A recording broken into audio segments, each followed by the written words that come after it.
Okay, everyone. Thank you so much for signing up for this class. This is one of the first classes that we've ever done as a fundraiser. I don't know, I think there's a couple of people that are associated with Jubilee Cafe here that are here in support. But for those that don't know very much about Jubilee Cafe, it's an amazing soup kitchen here in Champaign, run by a lot of wonderful volunteers. And so Anna, our instructor for today, is going to talk a little bit more about that. But I wanted to welcome everyone to the cheesemaking class. We're really excited to have you. I think almost everyone, there's a couple folks that are coming in without a kit, but for all of you that signed up, I believe you all got a kit that you picked up.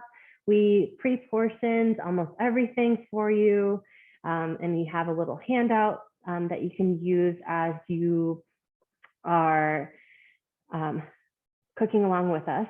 But I just wanted to say thank you so much for signing up. All of the proceeds from this class are going to benefit Jubilee Cafe. So we collectively raised $1,200. So that was because of you guys. So thank you. So thank you again for signing up. It's a big deal. And I was really excited to have Anna back. Our amazing Anna Barnes. She is a great friend, amazing cook, and a longtime coworker at the co-op. She ran the education programming for a long time, and I'm so happy that she's back. It's been a bit since she's taught a class, but she was one of our longest standing co-op instructors. And so she's a wonderful cook and teacher. So I know that you're going to have a great time. Feel free in the chat, since we have about 40 attendees, I would love it if you have any questions or comments or want to add to the conversation. I'll be monitoring the chat and feeding your questions or comments to Anna anytime. If you have any questions, I know cheesemaking is a bit precise, so if you have questions about processes, just feel free to type it in, and I'll make sure that we get your questions covered. But yeah, we're so excited. I think everybody is here. And so we're going to pass it on to Anna, but I'm just, again, so happy to have Anna Barnes here. She's also the kitchen manager at Jubilee Cafe. So she's going to talk a little bit more about all the amazing work that Jubilee Cafe does. And, for those of you that maybe haven't gotten a meal through Jubilee Cafe, you're definitely welcome to join in on Mondays, but she's going to talk a little bit more about that. So I'm just going to pass it off to Anna. So we're excited. We're excited to have her here. So just a moment while I pass this off. Put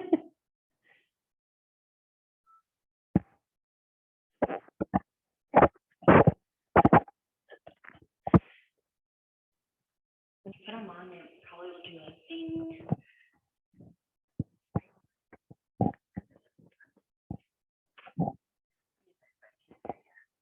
All right. Can you hear her okay? Can everybody hear? Are they working? We hear her. Oh, great. Yay. Thank you all for taking this class, for signing up, and thank you, Sarah, for suggesting it. And oh my goodness, especially with food prices heading up. I mean, this is such a wonderful gift for Jubilee Cafe. We're going to make 2 types of cheeses today. The thing I want everybody to keep in mind is that people have been making cheese for centuries. People made it in open air over fires, and people made it before there were even bowls. They made it in animal skins, made it in animal stomachs, before they could even make, pottery to even put things in. So we are already, so far ahead in terms of technology. And these are 2 of the easiest cheeses. And if you have questions, please don't hesitate to ask.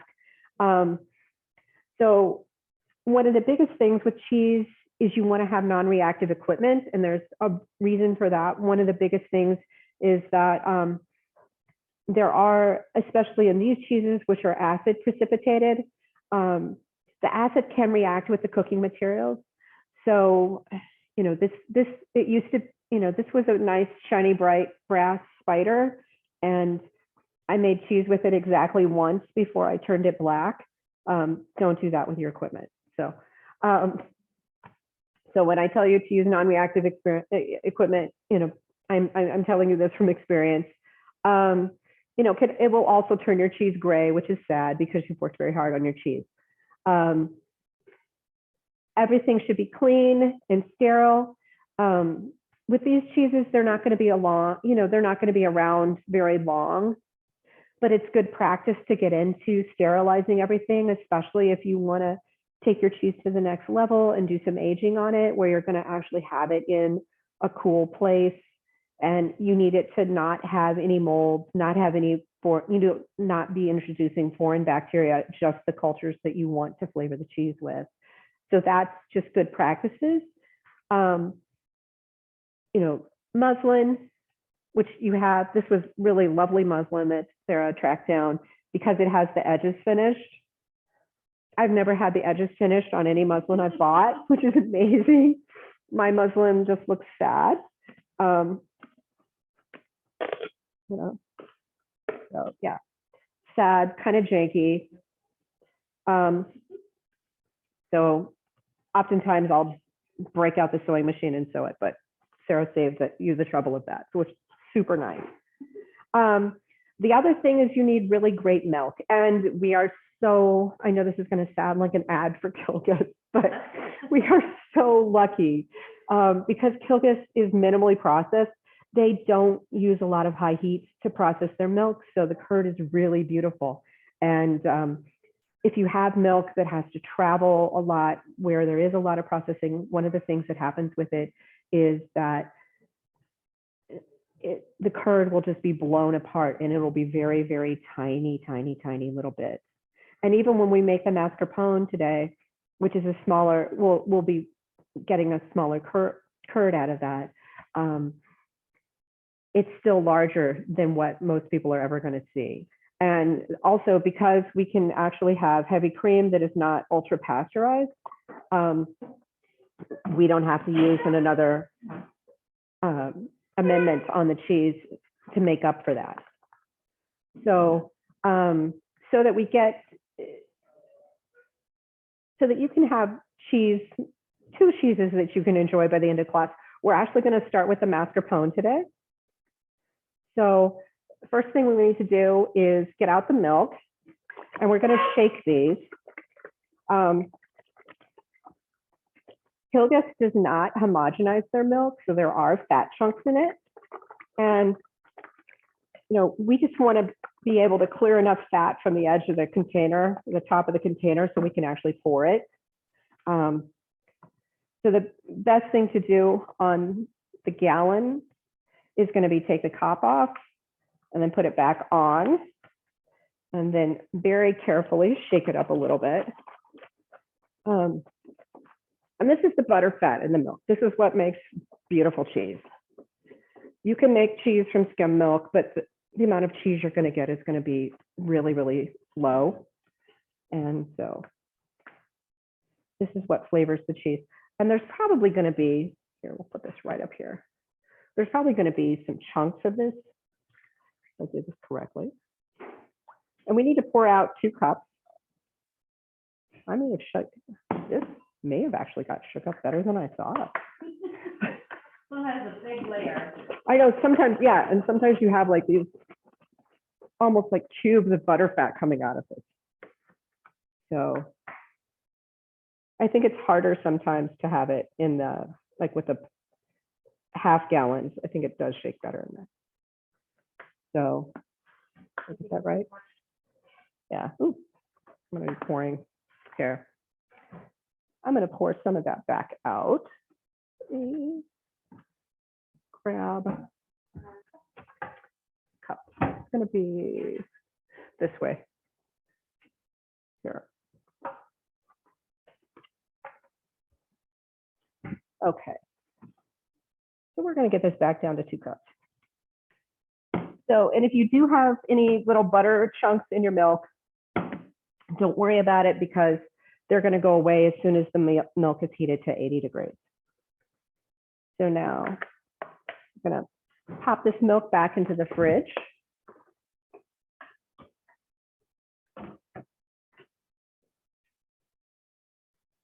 And then I'm going to add the pint of cream.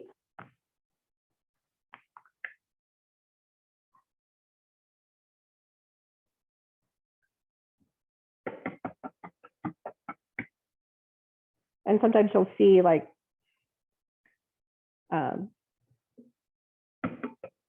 you can see the butter fat in there.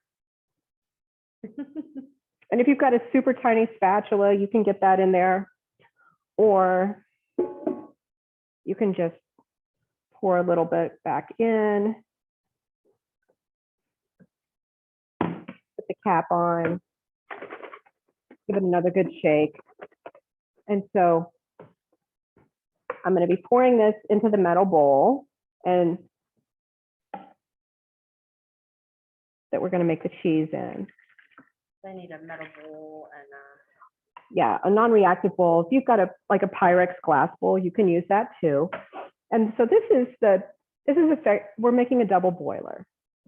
And so you'll see this water in here, and the water is not hitting the bottom of the bowl, because if the water hits the bottom of the bowl, you're going to end up, if the water's boiling, you're going to be boiling your milk at the bottom of the pan. So you want an air gap underneath there to protect the milk, and that's the cushion. You know, same thing as if you were melting chocolate, you want that air gap. You don't want to have it just be absolute boiling hot heat on there. So we're going to turn on the stove. And like medium heat? Medium is the way to go on this. Low is it's going to take forever for you to make your cheese, and high is going to not give you the result you want. So now it's going to be the heating process. And it seems like it's going to take forever, and it really will take probably about a half hour, which is kind of a forever for cheese. But, you know, thankfully we don't have to do, you know, giant, you know, 100-gallon vat of this. Just, you know, that's the thing. If you ever get a chance to go watch people make cheese up at Prairie Fruits or any other cheese place, it's just big tanks. And, you know, they are gathering the curd up in these big sheets of cheesecloth muslin. And the most buff people you will ever see, they make cheese. So we're just going to be gently heating this over the next few minutes, and you can just check it. And, you know, the initial raise in temperature is going to take the longest. It's going to seem like it takes forever to get from, you know, 50 to 60 to 70. And then, you know, once we start getting into the 75, then it's going to take off. What's the ideal temperature? We want to get it to 185, in between 185 and 195.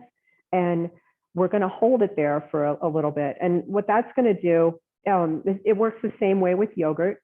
If you can, when you're heating your milk from yogurt, if you can hold it at a certain temperature for a little while, that's going to increase, you know, it's going to break those bonds, and you're going to get a better curd out of it. So,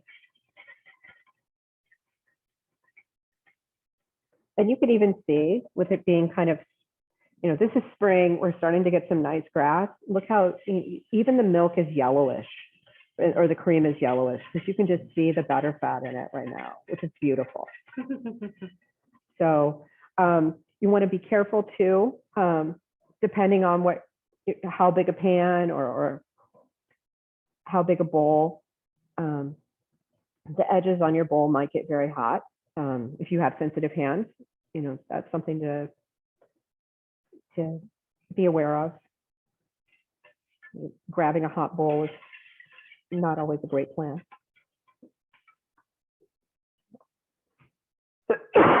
Sorry. So anyway, and then we're going to wait for a little bit.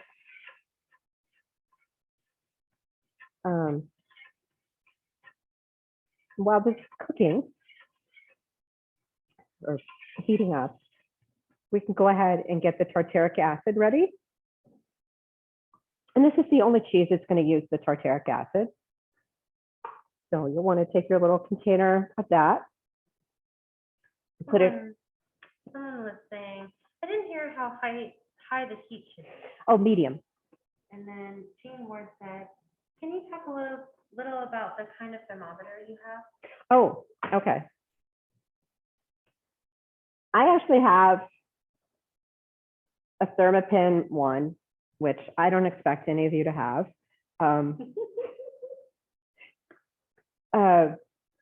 This is the same thermometer that we use at Jubilee.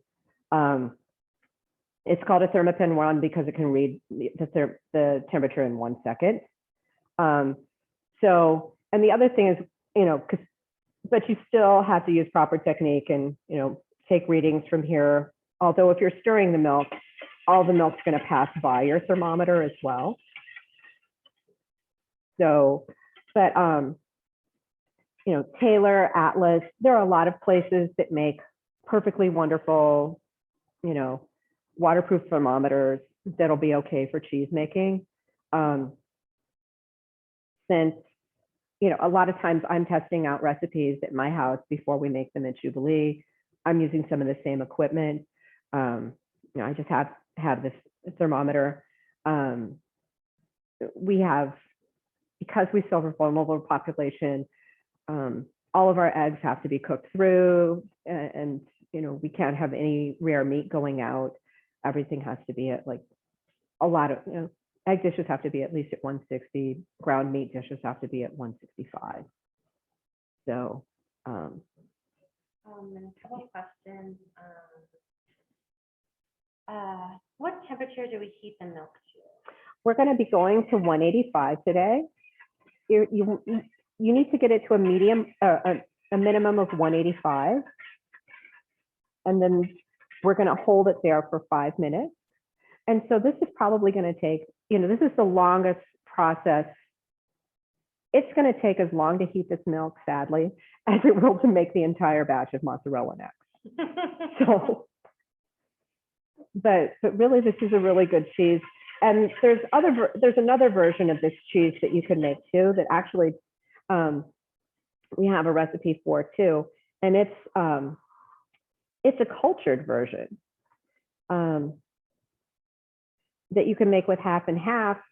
And actually that one you only have to heat to 86 degrees, but you do have to inoculate it with some actual either creme fraiche starter or actual creme fraiche, which Common Ground sells at least one, possibly two kinds of that. And you'll just leave it undisturbed overnight, and it will go ahead and culture. And when you get up in the morning, it's going to be nice, thick, creamy mascarpone. You can make crema that way, like Mexican crema, which is so much better on tacos than sour cream. Really good. Yeah. Couple questions. Some were interested in more. Basically said, there's three different ones. Sure. One is the acid we got in the kit pre-measured? And yes, except the rennet. I don't know if they can hear me. Yeah, because the acid, all of your things are pre-measured, and they're going to be in the right amount, except for the rennet. You actually have a double amount of rennet, because it's actually possible for you to find the other things locally here in town very easily. Citric acid you can get from Friar Tuck, actually citric acid you can get from the co-op. It sells it in bulk, and you always want to get food grade citric acid. The tartaric acid you can find at Friar Tuck's, again, food grade. because that is for, people are using that for different home brewing, wine making processes. The rennet, this is actually a vegetarian vegetable rennet. So we're going to be talking more about that with the mozzarella next. I will advise you not to go ahead and put any water on that yet to activate it, because the one thing with the rennet is you only have 30 minutes from the time the water hits it to use it. So you don't want to do that ahead. You want to do it right before you use it, because otherwise it's an enzyme, and enzymes typically they're sensitive to temperature, and they're also only working for a certain amount of time. So, and you can see here we're already getting up to like 119, so it's starting to climb. And here, you don't have to stir it seriously when we're down here at this level. Once we start getting up to like 165, 170, you want to be a little more attentive to stirring. Jan had a question about, some people had questions about the water, and then also whether we added the acid yet, or No, we have not added the acid yet. Acid. Yeah, no, we've not added the acid yet. Here, let's put this back here. We can go ahead and do that while we're waiting. You'll want to just pour your tartaric acid powder into like a cup or glass, like sterilized, ideally. And then you're going to measure out, see here, it's just a little bit of water that we're going to dilute this into.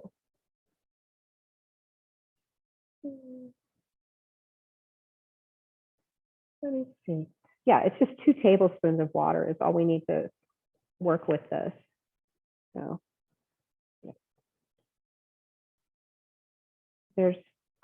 that's a 1/4 cup, that's half a 1/4 cup. So there's 2 tablespoons. And those crystals may not dissolve immediately, and that's okay.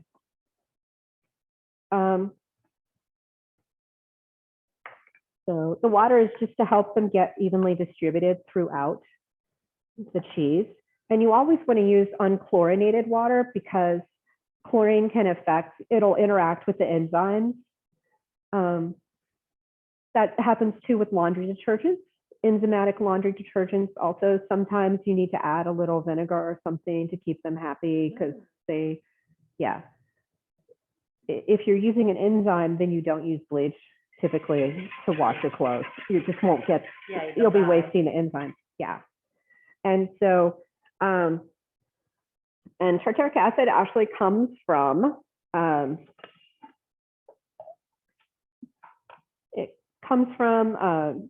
various,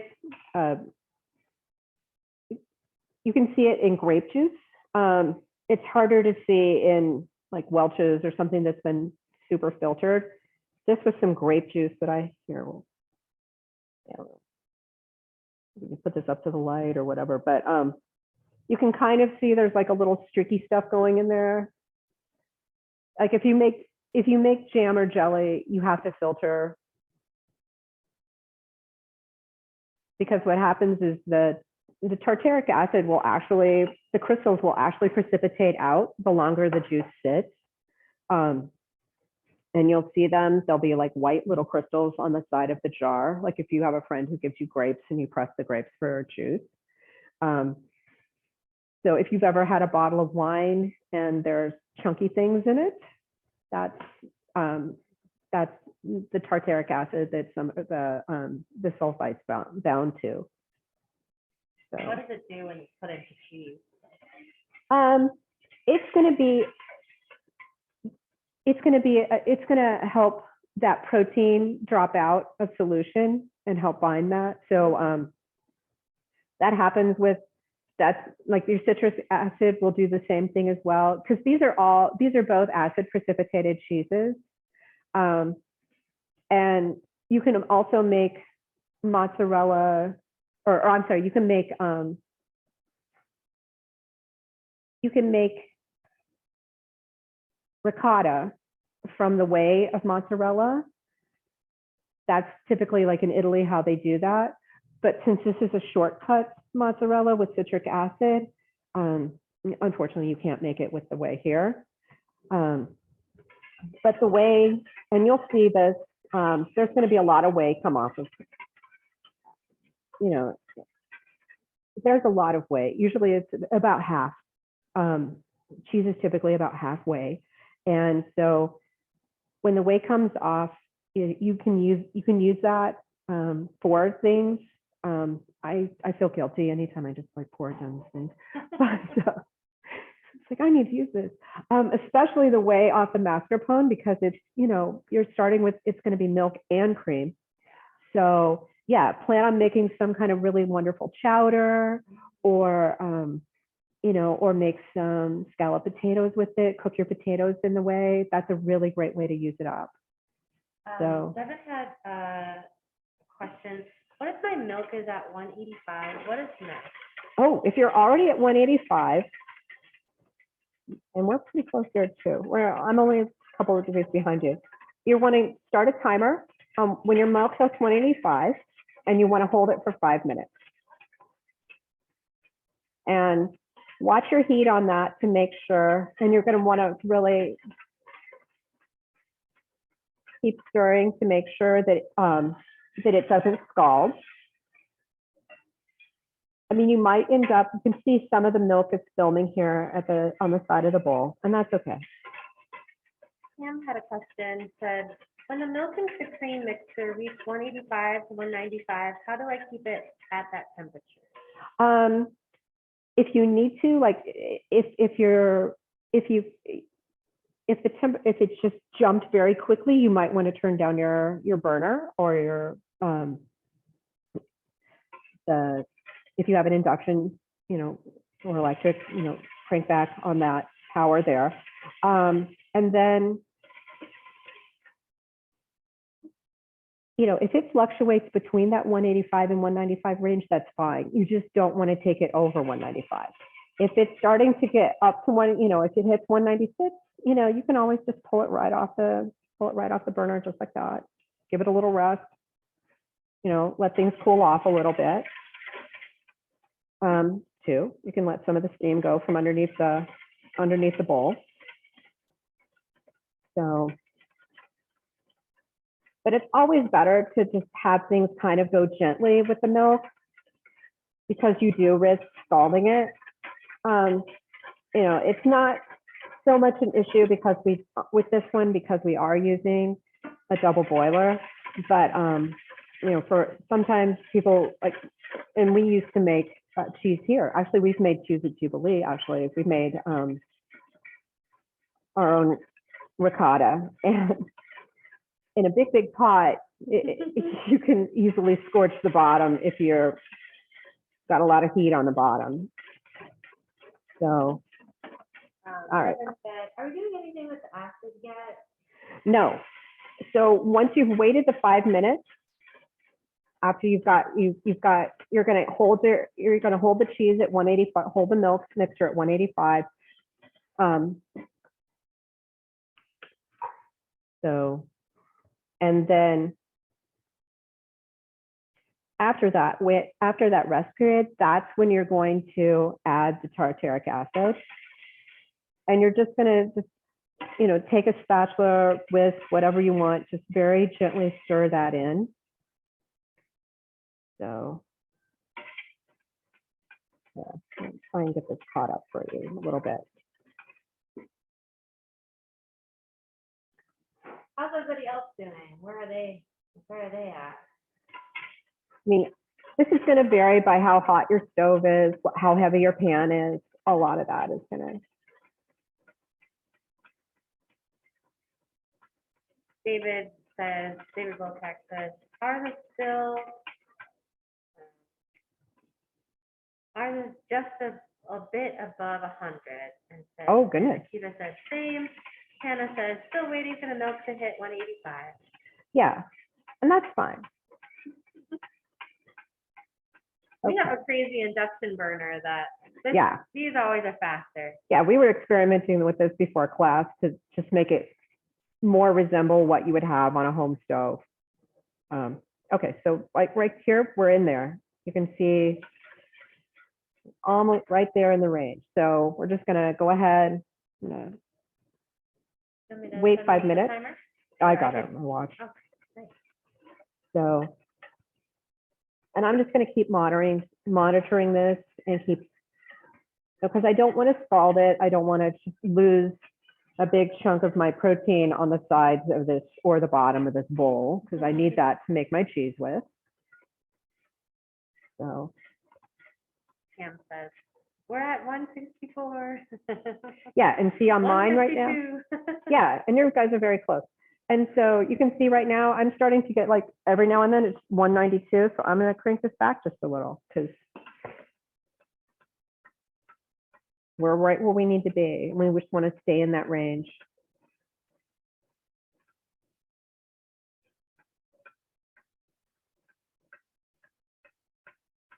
Yeah. Nice. And two, you can check the depth, try to hit the middle. So we're very hard on your temperature probes to be like touching the bottom of a pan. Less of an issue with this because it's a double boiler, more of an issue with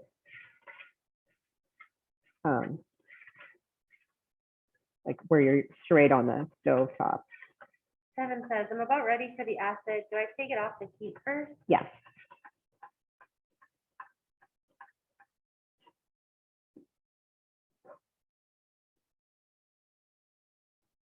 You can take it off or not. I mean, it's only going to be a few seconds that it takes to add.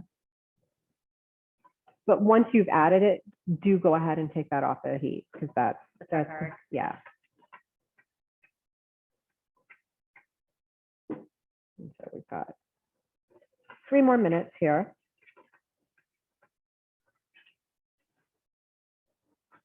And then once, This is for the mascarpone. yes. Yeah, and then once you stir that acid in, you're going to start seeing that curd film form fairly quickly.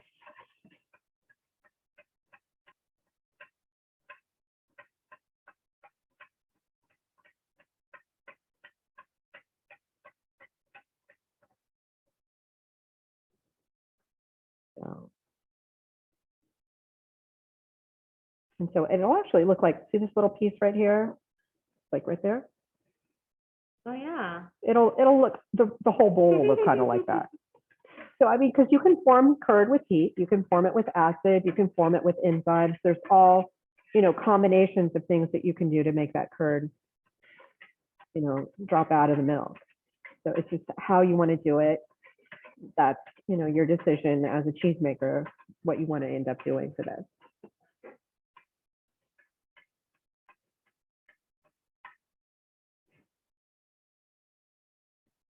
One more minute.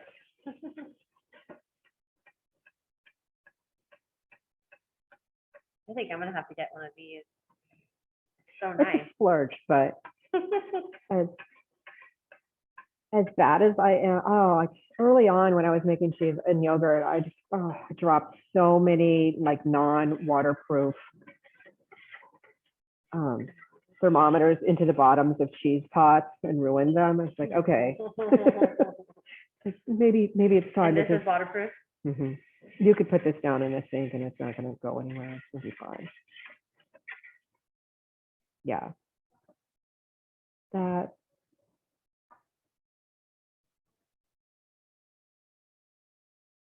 Few seconds more. And see too, now that we're up in this, anytime you get above 175, you'll kind of see this foamy texture. And then two,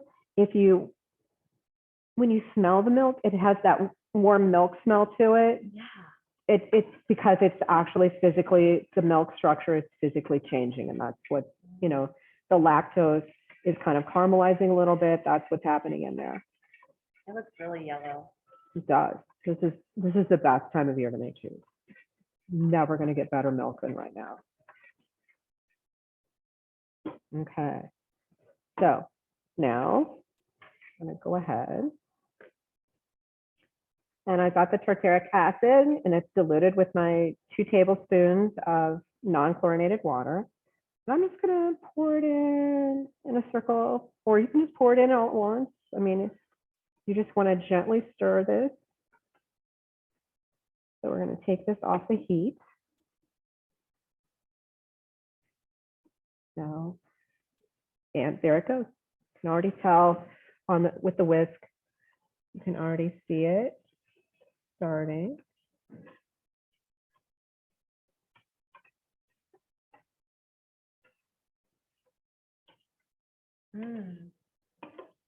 A little curd. Coming from the bottom and up, do you think? Just Here. I don't know. Oh. See? There are your little curds in there. All right, now that's in there. And then this needs to cool for 20 or 30 minutes. And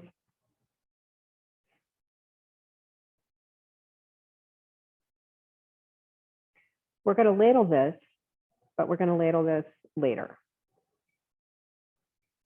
We're going to, yeah, well, yeah, after it's cooled a little bit, because we want, and I'm going to, and yeah, and you don't want to keep stirring this because you want the curds to collect upon themselves so that you can have the biggest curd possible going there. So that's why you're going to rest it. And here. So some questions.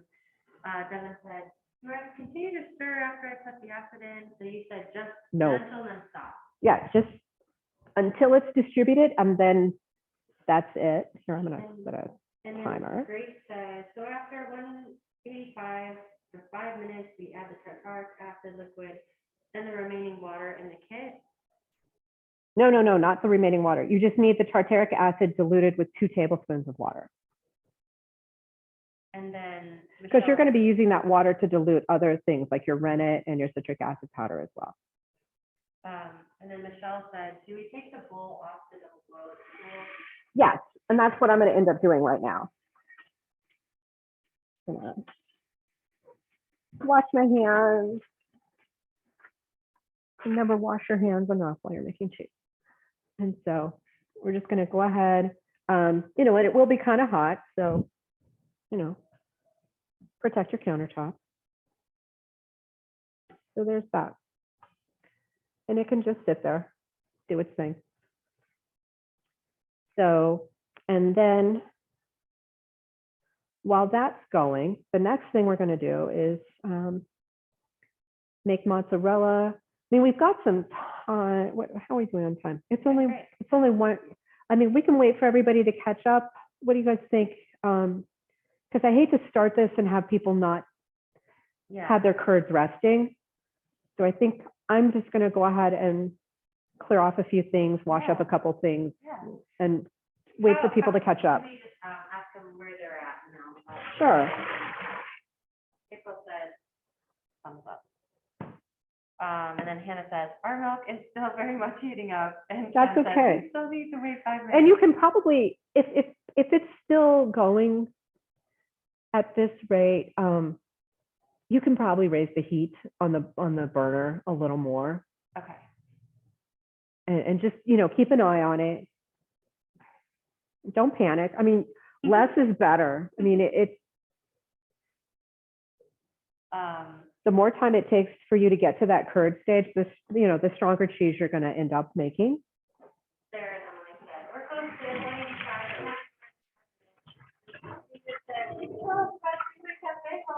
Oh, this is. And Michelle says, thank you, my milk is not at 185 yet. Yay. And so, oh, and then too, just some housekeeping tips. All right, so this is the whisk that I was using, and you'll see this fabulous cheese film coated to it. So the last thing that you want to do is blast this with hot water. It's the same thing as if you're making bread, and you are just going to fuse that protein right onto your whisk or all your bowls. So yeah, cold water, lukewarm water is your friend when you're soaking it, and you're going to have to scrub this residue off the side of this bowl here too, whenever you have to. Cold water, warm, to get it cold or lukewarm to get it scrubbed with, because otherwise you're just going to create some glue.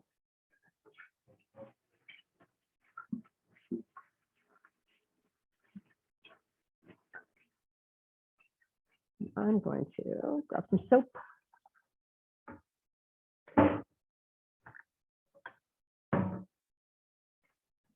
So there's that, sorry. Okay, I think we're ready for the next round. Should I sterilize them? Yes, I should. Here. I don't even know. We don't have like a spray bottle of this anymore, do we? Okay, all right, that's fine. Yeah. There. So there's that. So Jubilee Cafe. Let's talk about Jubilee. Yay. Jubilee Cafe is actually a community feeding program. It was started in October of 2017. Jubilee provides a free hot meal to anyone who needs one on between 5 and 6:30 on Mondays. We are really lucky to be working with great partners. So La Gracia gives us literally tons of produce. The food bank, Eastern Illinois Food Bank, also helps us out. We are able to acquire meat and a lot of things at well below market prices. And then we can also get things from some of their surplus that they have. Costco is clearing off shelves, or Sam's Club, or we can get produce during the winter that way from them. Frequently we can get short dated dairy products, and so we can produce meals for really nice meals, actually, for about $1 per person. It's amazing. Yeah, and that's with utilities and everything figured in. Right now we are still serving more people than we were pre-pandemic. We just had some brand new people show up actually within the last 2 weeks. We don't know whether that is due to evictions or people just coming here looking for work, trying to get plugged in, or how much. I know that before Easter, Daily Bread, which is the largest soup kitchen in town, and they do lunch every day. They were setting records. We got blindsided a couple weeks ago when we had 100 people show up, and so we just cooked more.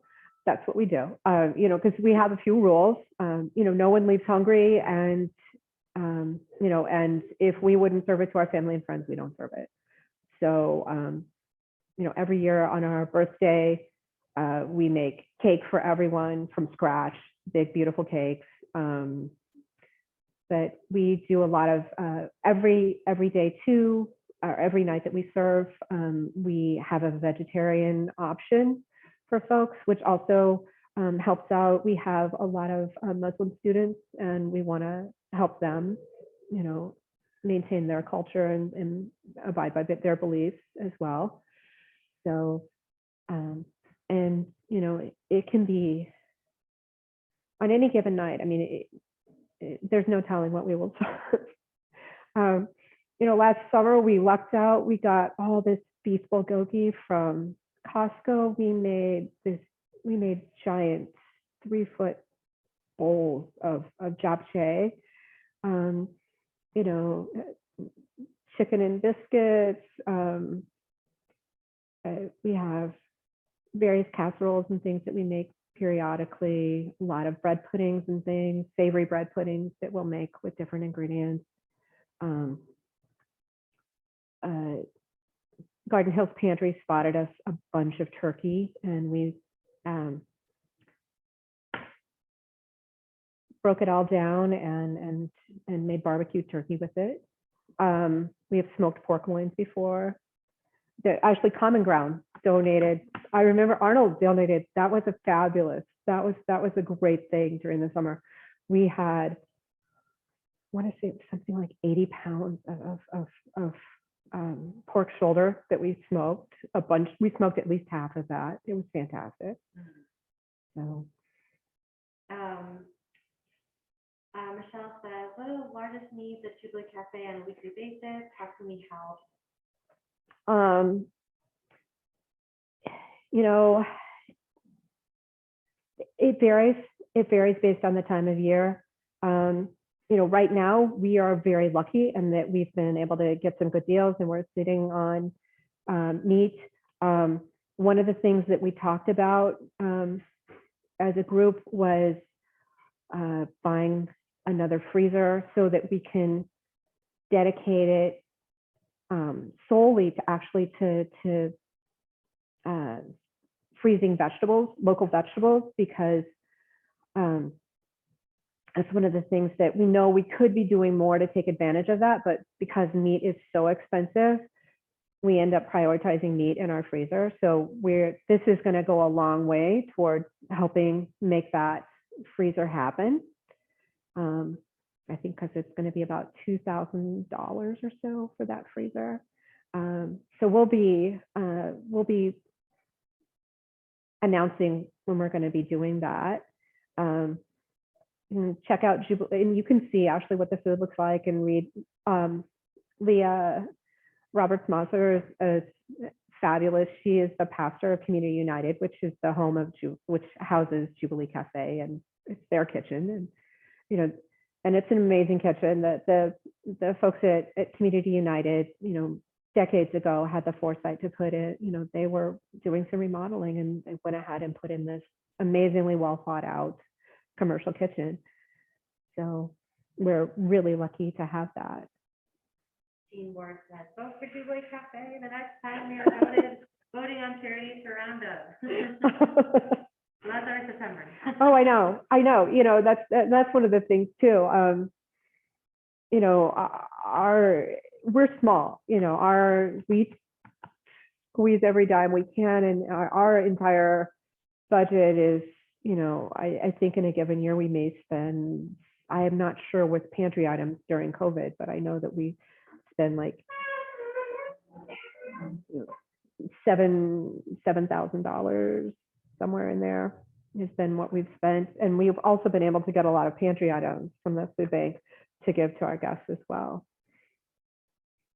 So, you know, and the thing that I love about Jubilee is, you know, in the pre-COVID times, what would happen is you would have people from the community. You know, people can sit anywhere they want, and they come in, and it's like a restaurant. There's somebody at the wait stand asking you, you know, how you are, and you give your first name, and you know, and then you can go sit wherever you want. And so, invariably, we actually had students sitting right side by side with people from the community, and you know, there were people from the community cheering the students on, and you know, as they, you know, progressed through the semester. And then too, the students were equally rooting for, you know, the people from the community to, you know, have some luck getting back on their feet or, you know, managing their sobriety or whatever they were working on, you know, their own personal challenges. So that was really great to see. And, you know, that's one of the things I really miss right now because of COVID protocols. People are coming to, you know, we're handing meals out to people through the door. You know, pre-COVID, we actually, you know, we used to beat ourselves up and try and make, you know, 80 servings of the same dessert. And then it's like, well, nobody, you know, not everybody loves, you know, apple pie. What if we had chocolate cake too? And so why don't we just have a dessert cart like a restaurant? And so that was like the volunteers would be like, that was like the primo volunteer job. People always wanted to run the dessert cart because everybody was happy about getting dessert. And it was so fun. Yeah. And, you know, having choice. I mean, and that's the thing, you know, and that's really one of the best things too about, we realized when we were handing out pantry items too, just being able to have people have, so much is, especially if you don't have secure housing, so much of your life is just you having to take whatever and not having that choice, just even being able to choose, are you going to have a meat meal? Are you going to have a vegetarian meal? What do you want for dessert? Having some form of control, at least over, your day. It's just such a luxury. And, think about it until you see what it's like for people that don't have that luxury.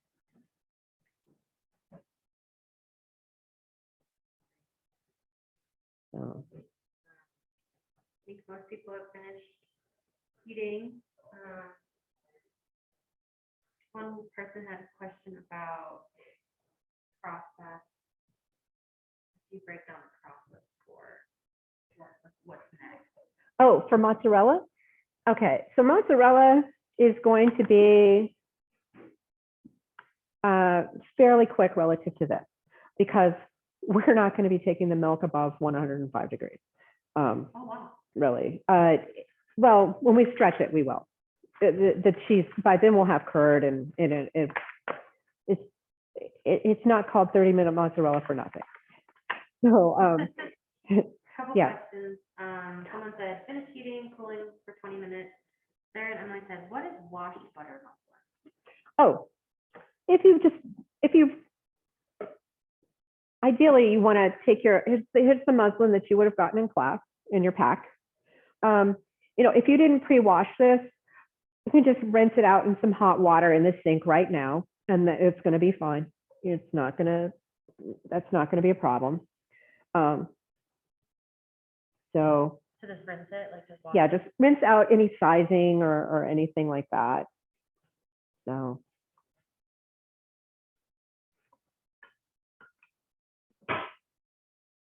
So then we're still a few minutes away. The next thing that you're going to be doing is just preparing your,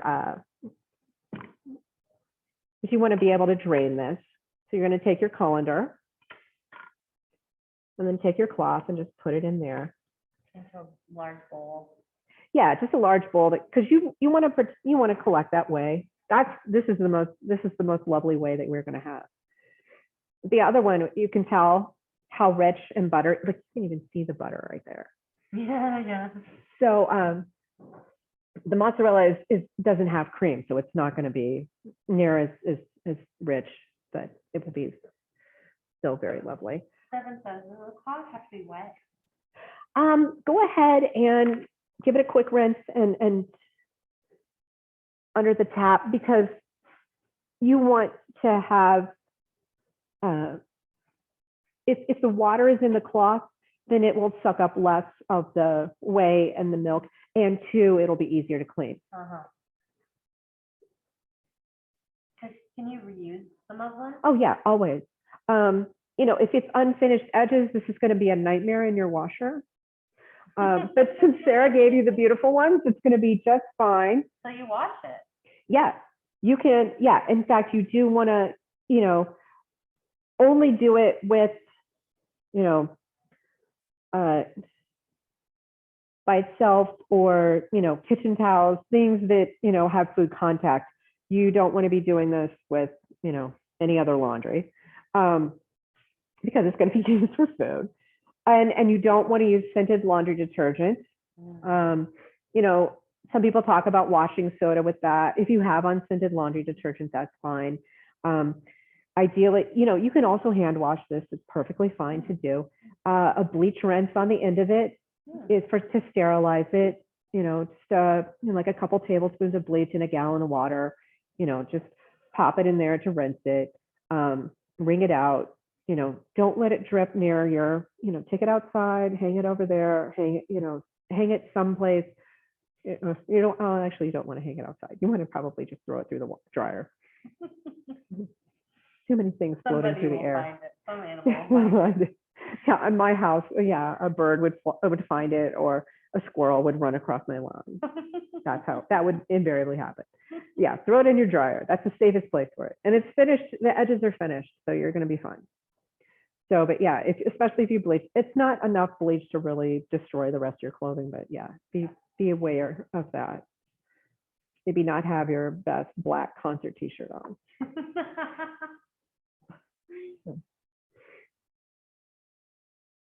So there's that. While we're waiting for that, because we could go ahead and start measuring out the milk for the mozzarella while we're waiting for the other curd for the next step on that. If everybody's okay with that. I mean, 'cause we're just going to be pouring it in the pan. It's really simple. Reusing. Yeah, it's going to be cleaned out your pan. I had used this for my double boilers, so it's already sterilized. It had water boiling in it. So I'm just going to pour some milk in there. We ask where people are. Yeah, I mean, and we're not going to go crazy because this is going to go fast. I'm just going to pour it in here.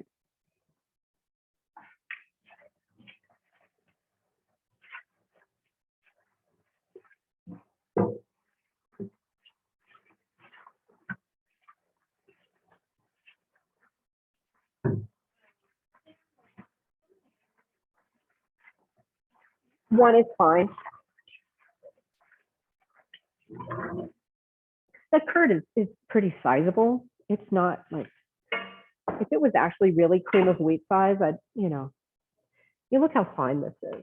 That's pretty fine. And the one you gave them is even, yeah, and the one you gave them is even more. And that's really strong muslin. This is kind of sad. You could really crank on this if you really wanted to take some whey out of something, but you don't. Yeah, we should talk about that.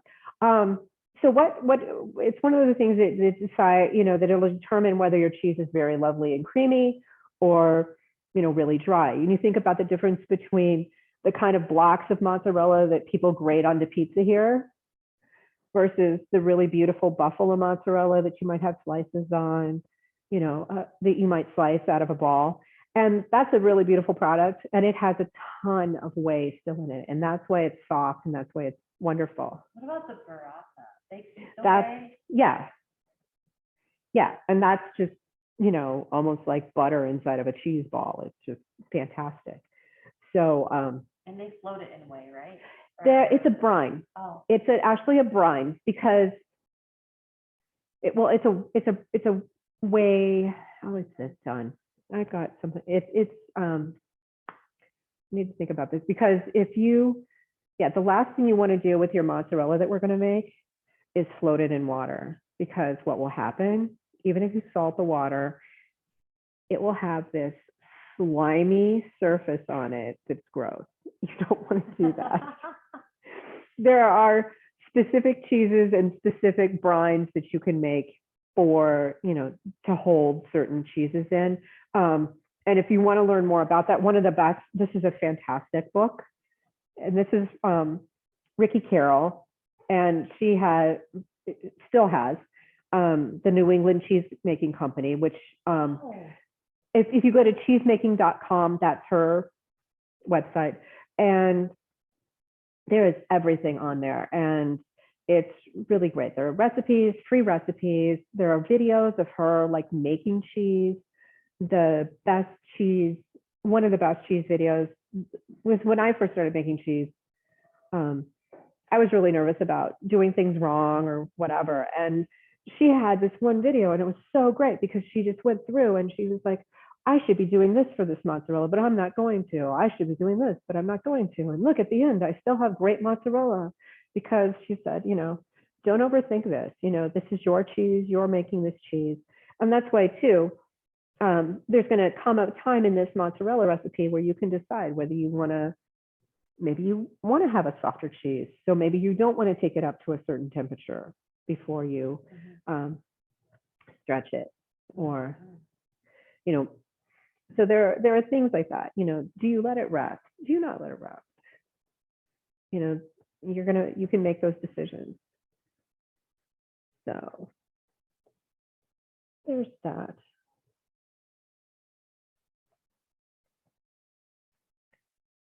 Oh, and Okay. So I think, where are we at here? It's been 20 minutes. It's been David 20 minutes. Ellen, Mhm. this is, what do you do if you're a Rennet idiot? This is Ellen, and use the citric acid on the mascarpone. Did it curd up? That'd be interesting to see.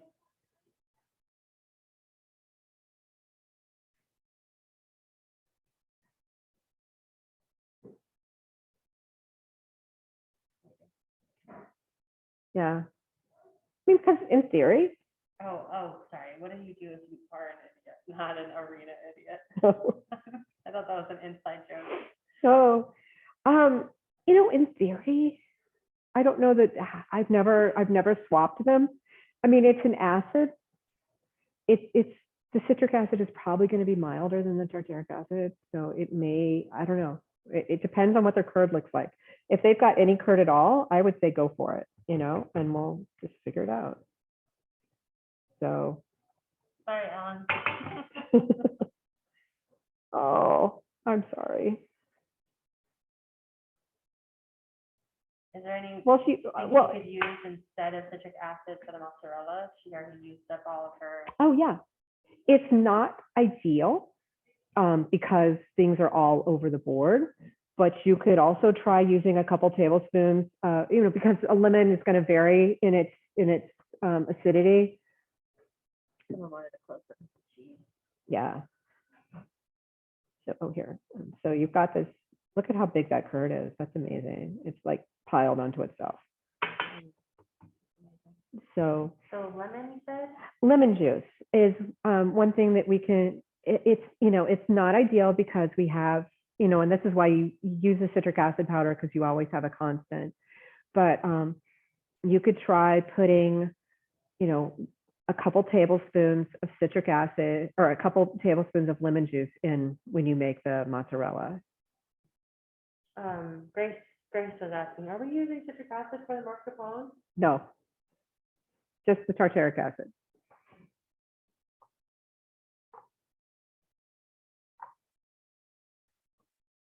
So. And we also don't use salt in the mascarpone. Devin said, is it okay if my curds aren't as big as yours? That's fine, because we're going to catch them.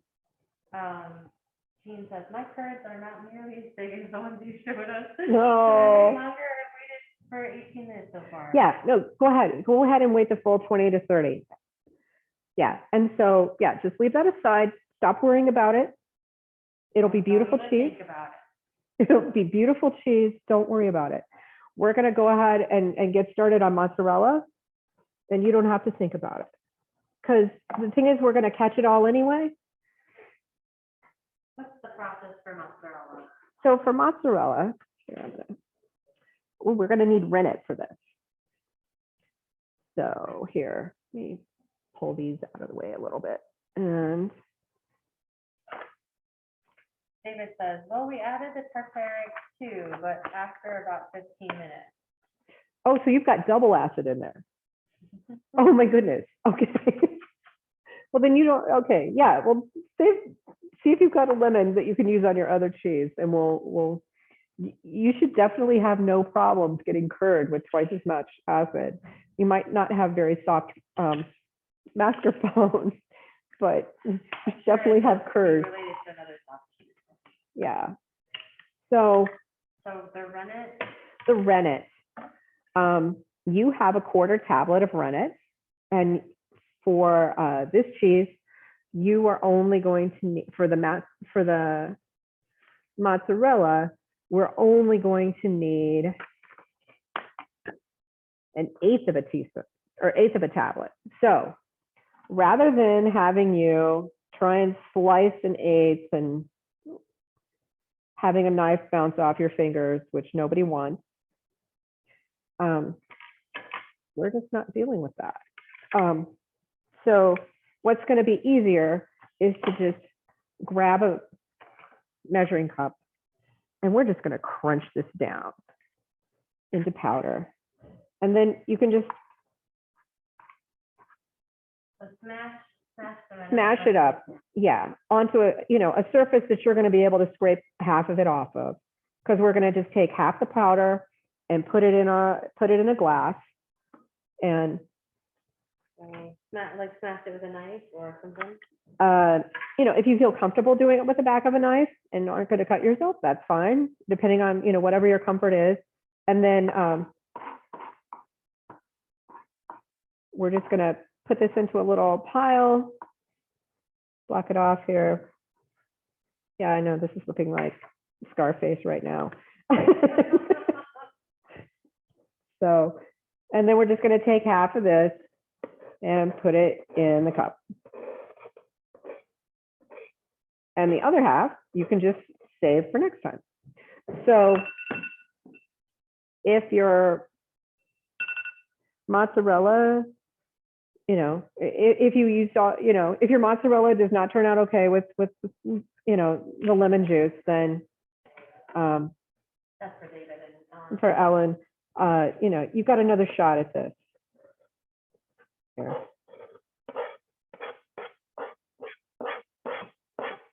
I mean, and you see, like, we're looking at not the biggest amounts of yeah, it's really small. That's really, I mean, you think about how powerful that has to be to do that. What is rennet? Rennet is an enzyme. And so, people before they discovered, and they discovered that by when they were using like probably goat stomachs and things, or calf stomachs, sadly. That's probably, they accidentally discovered that, hey, what is this in here that's making this cheese coagulate? And that's what it was. But there are also, before they discovered that, they were also, there are plants and things like thistles and things. There are various plants that would also, a lot of alkaline plants, kind of typically, thistle, fig, yarrow. Oh. You can get, vegetable rennet. Okay. So there's that.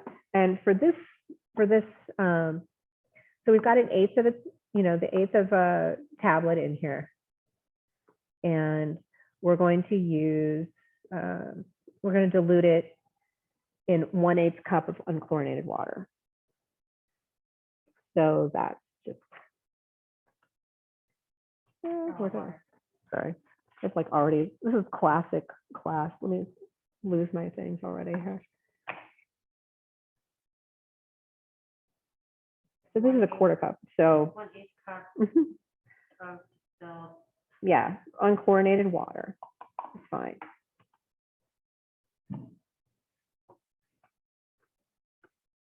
So now we have the water. Yeah. Okay. So now we have 30 minutes to use this. Once you pour that water in, you've got to make that cheese within 30 minutes because the enzyme are only going to be there for that long time. So we're going to go ahead and pour out a 1/2 gallon. How many cups again? That is going to be 8 cups. Just into a bowl. Into your pot, into your non-reactive pot.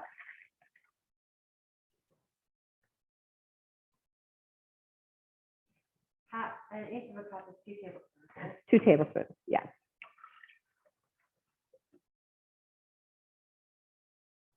So there's the milk.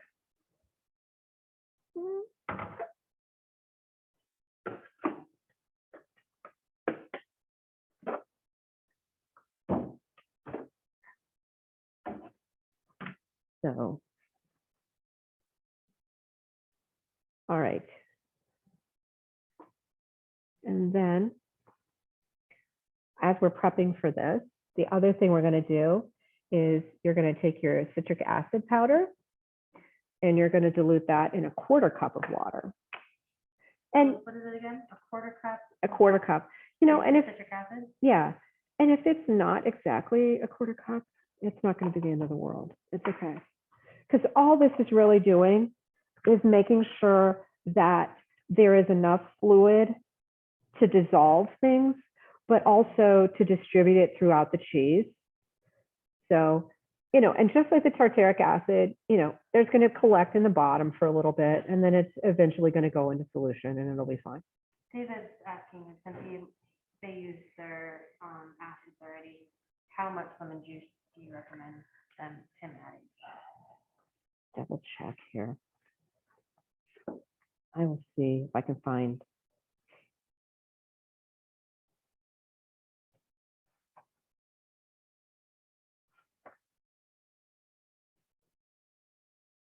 See if I can find a acid reference here. I know it's going to be at least 2 and possibly 4. Yeah. So 2 to 4 tablespoons. Mm-hmm. And it's gonna, you know, it's gonna be one of those things where you're gonna have to see. And it's not gonna be the end of the world too, if you have to add some more.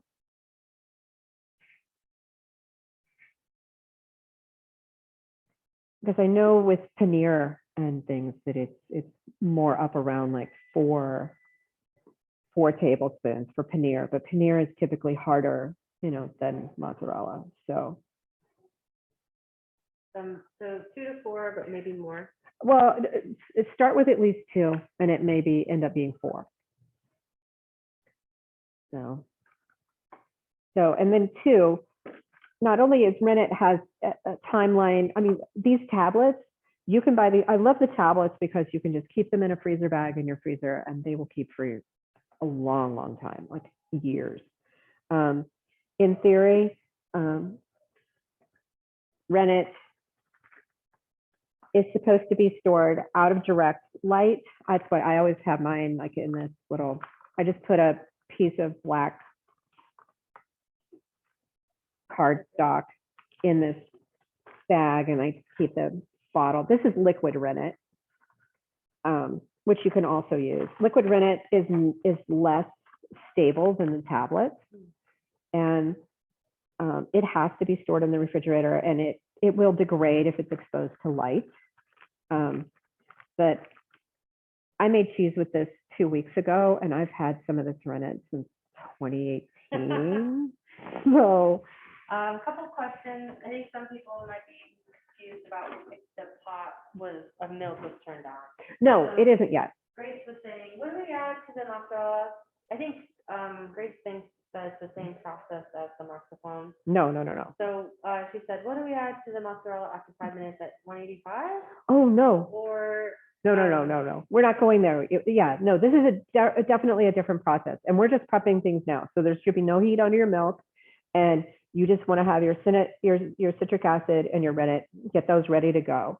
So, but before we put any heat under the mozzarella, we want to go ahead and collect this curd so that it can go ahead and drain while we're making mozzarella. So we just put the milk. Yeah. Yeah, we're just prepping for all the other cheese. And you can do this with a ladle, which is a nice way to do it. It's a gentler way to do it. Or you can also pour it in. So we're just straining yeah. the mascarpone. Yeah. So we're just gonna take this ladle this in here.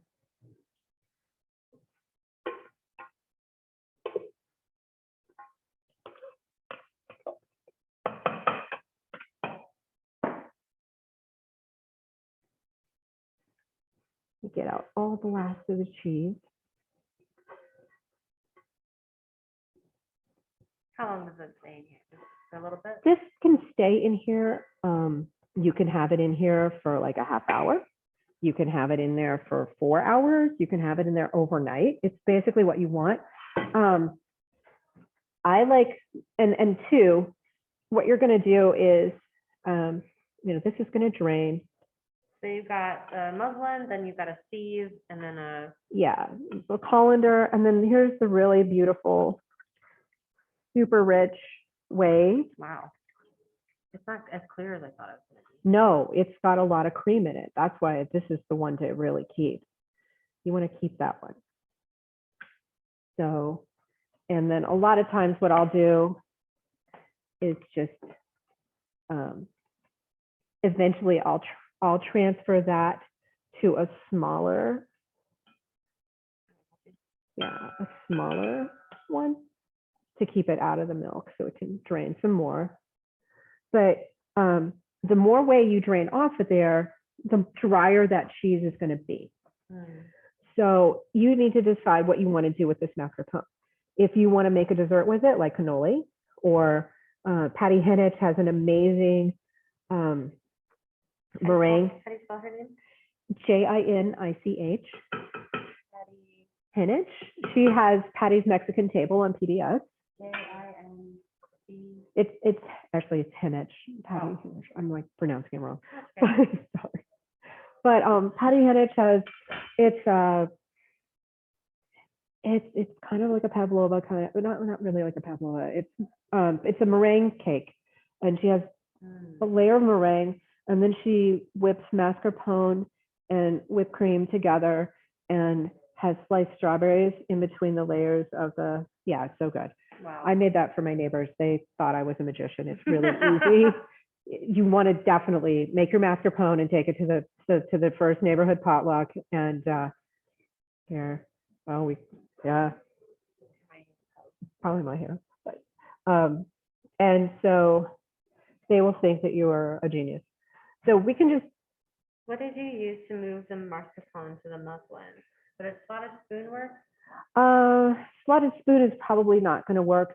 Use a cup or a ladle.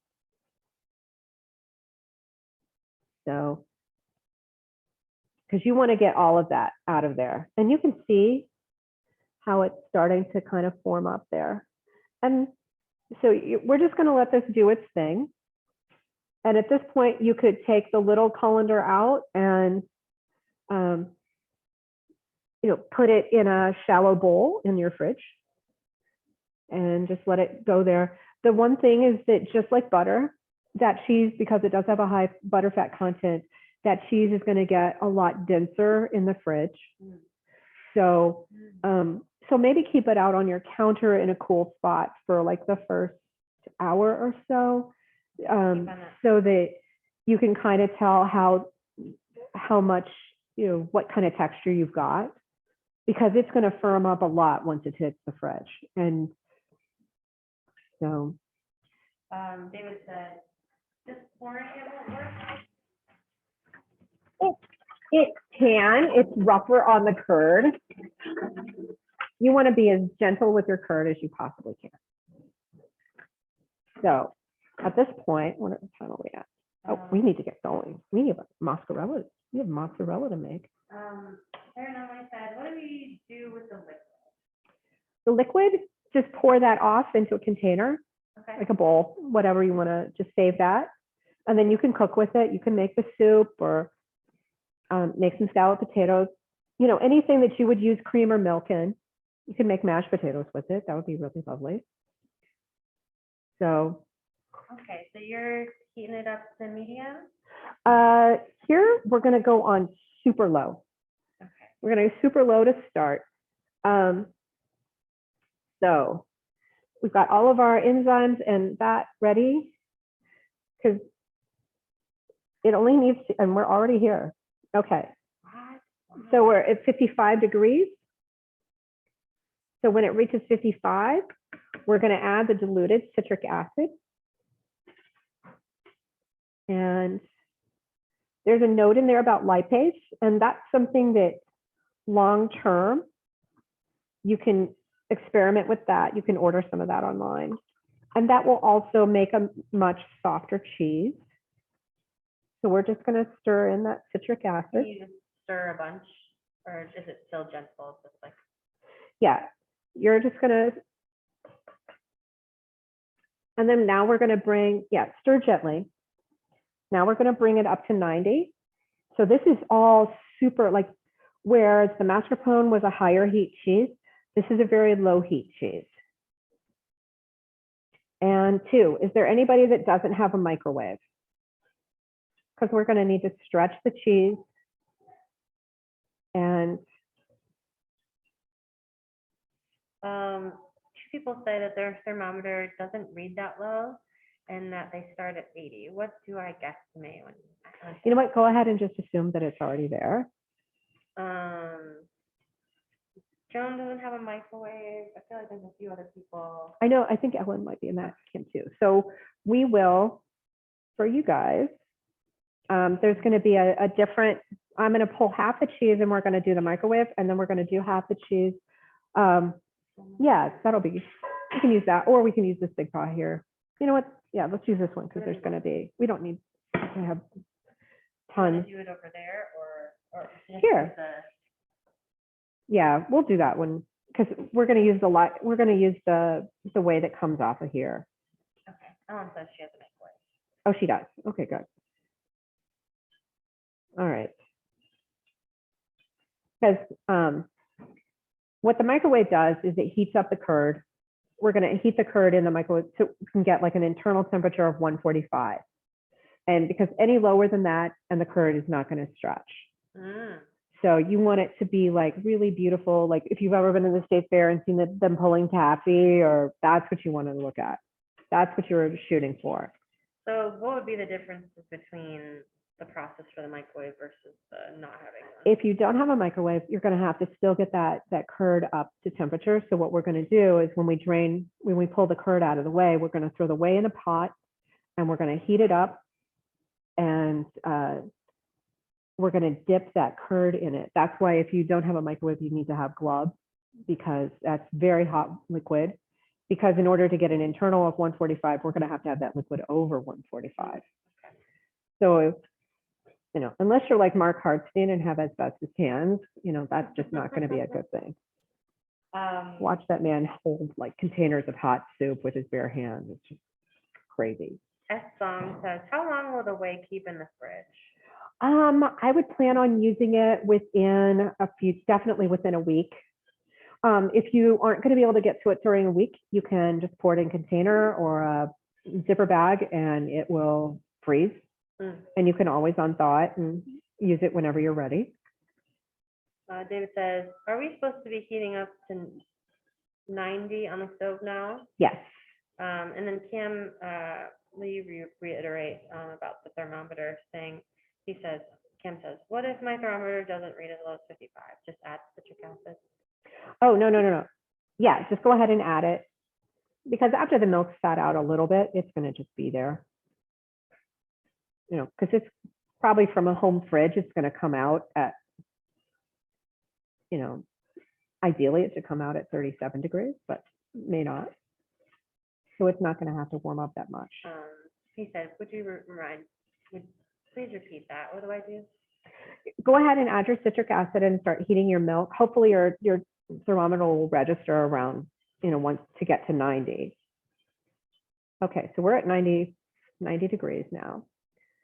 So, and this is an induction stove. So if I take if I take this off, actually the burner turns off as well. So, we've got that going. All right, so, but just to be sure, I'm going to take this milk off heat. You can already see like a little grain structure there because it's not a smooth surface. Okay, and then now we're going to add the rennet. So once they hit 90, add the rennet. You're going to take the pot off the heat, and then you're going to add the rennet. And I like to just kind of give it one, you know, a couple little swishes to make sure that I've got all the little rennet powder out, you know, in solution, and then just pour it in a little circle. But you're also going to come back and, you know, you can do this with a whisk, you can do this with a spoon. I just do it with this rice strainer paddle thing. And you're just going to do this up and down motion. Like a slotted spoon. Slotted spoon is perfect. You just need to go up and down, and you're only going to do this for about 30 seconds. Because the only thing you're doing right now is just making sure that you get the rennet in, but you're also trying to preserve that curd structure, because when you saw, you know, we already saw that we don't have a smooth surface, you know, anymore. We've already had curd forming from just the citric acid in there. Mhm. So, Up and down. up and down, for no more than about 30 seconds. Someone said, what if you added the rennet before 90? What? No. You know what? It's probably still going to work because the rennet, It wouldn't have died. no, yeah, because if you add the rennet after 90, when it hits 90, you're still going to be fine. All right, so now this is our leap of faith. We're going to just cover this pot. Okay, this burner is cool. We're just putting it here so Sarah doesn't have to like run to the other end of the kitchen. We're just going to cover this pot and we're going to ignore it for 5 minutes. So, and here you can make a decision if you don't have a microwave. You can either use the way that's going to come off of here, or you can use water. Either way, when I first started making cheese, we didn't have a lot of the stuff here locally. So what we would do, there was a dairy in New York, we would have them FedEx us curd.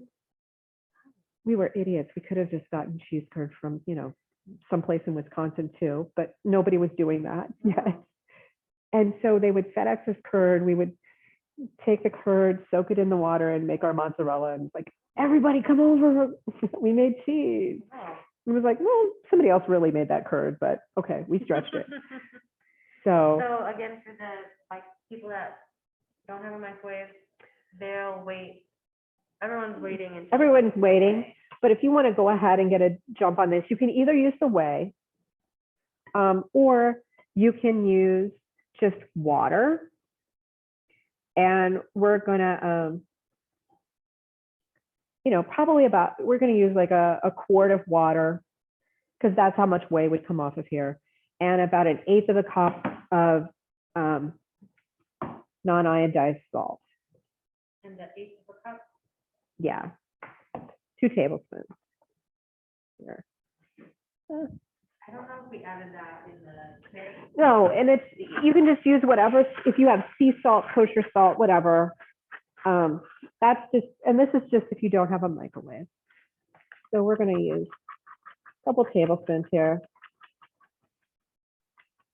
And again, this is a brine. So it's not like, it's going to be the actual. Oh, this is the brine. This is the brine that this is the brine that we're going to use to stretch the mozzarella if you don't have a microwave. And you can use water, you can use whey.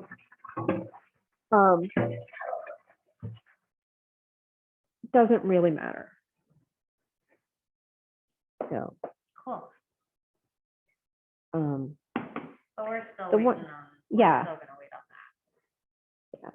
The one thing about the whey, you could peek at it.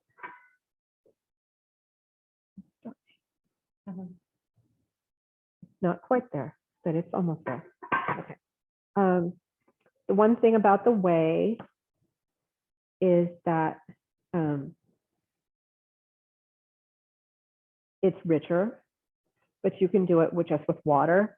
And this doesn't necessarily have to be chlorinated, unchlorinated water, because at this point, your mozzarella is already made. Your enzymes have already done their work. So you don't have to worry about, killing them. So. Will you ask again how many people, are there a few people that don't have a microwave?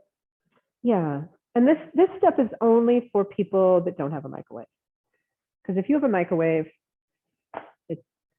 we're just going to be pulling this curd out, putting it in a bowl with a little salt, and zapping it about 3 times, and then we're going to stretch it. So, and I'm going to turn this on.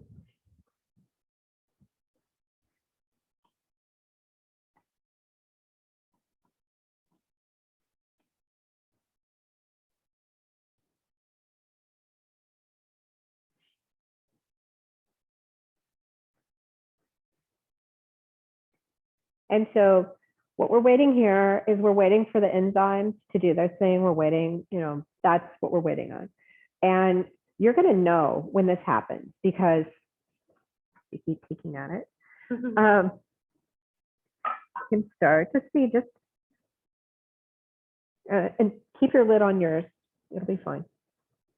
You can see that it's starting to firm up. Yeah. Kind of like starting to look like thickened yogurt. And we're going to wait it just a few more minutes. Because what's going to happen is it'll look like somebody took a carton of very firm yogurt and placed it in a vat of water. That's how clear that whey is going to separate from there. So, and then meanwhile, I'm like standing in front of her. We've got this. I just need to get the salt mixed in. We'll see what temperature it ends up being. Jan says, when does the salt go in? In the cheese, you don't want to put your salt in. That was a mistake I used to make all the time. I would put the salt in too early and then I would end up with no salt in my cheese. So you won't want to add that salt until you're actually stretching it, because there's still going to be whey coming off that cheese when we are putting it in the microwave and stretching it. And any salt you add, you risk losing into that whey. So that's why it's like, why does my cheese taste flat? And it's like, because that's, your salt went away in your whey.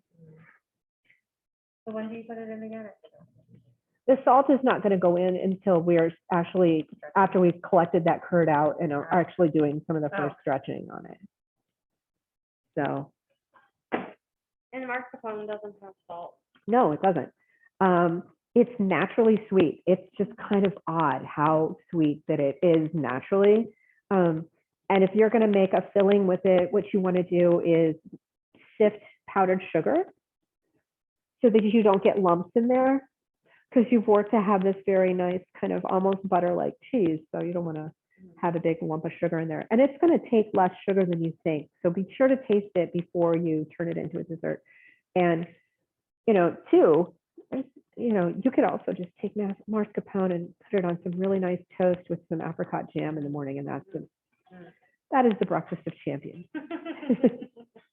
People can do that tomorrow. They can. They can. The best Sunday. Oh my gosh. Toast. And, and too, around 2005, we were running a fundraiser for the Moore family during the drought. And Dad Morrow had made this dinner and he had this really amazing ragu and it was over this polenta.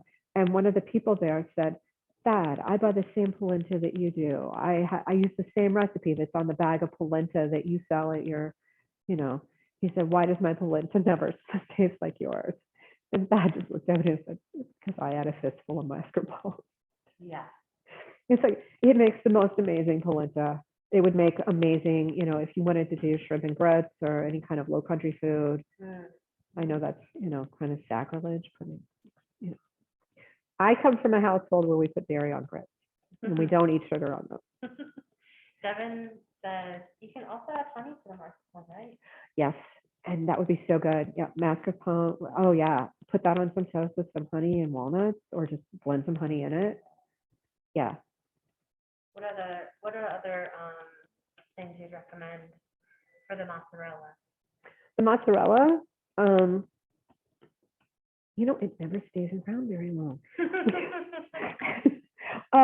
Let's just make one ball. You can make the little tiny little balls with it, or that's going to be your choice. You can make twist it and do little tiny balls, or you can make two. I find it makes it, making about two out of this. If you're really adventurous, one of my friends used to braid it. I was really clumsy, so I would never be able to get the braid made early on without losing so much whey. And it was like, oh, I've just ruined this. It wasn't ruined cheese, but it was like, okay, I kind of destroyed the point of making this cheese myself, because I've ended up with something that's just super. Okay, we're getting there. Okay, see, okay, so what you're going to see is you're going to see this clear liquid that's pulled away. Way. There it is. That's what we're looking for. That's exactly what we're looking for. Nice. And it just happened. Wow. So, you know, if you were doing another kind of cheese making, you know, where you were doing some kind of cheddar or whatever, you know, some cheese where you were having to collect the curd and press it. There are entire diagrams, there are beautiful diagrams in the Ricky Carroll book, you know, for slicing the curd into nice 1-inch things and then, you know, coming in at a diagonal to make sure that everything gets 1 inch. Yeah, I'm not making that happen here today because I'm just making mozzarella, but that's, you know, definitely a skill that you'll want to acquire.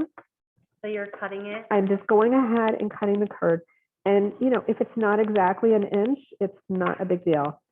So cut with just a regular chef Just knife? whatever sharp knife that you have around. And again, you're going to get that gooey cheese thing on it. So, you know, and look, oh my goodness, it's more than 1 inch, but it's going to still be okay. So I'm going to pull half of this out so that we can show both ways of doing this, but you will all need to go ahead and pull all your cheese out. But I'm going to have half for the, I'm going to stretch half in the water and I'm going to stretch half in the microwave. So whichever way you're going to do this, go ahead and get all your curds out. I'm just leaving half of mine behind because I know I'm going to come back and stretch them the other way. Yeah, you can just use a spotted spoon. You know, you don't have to have any muslin for this at all. It just works. So I'm going to wash this.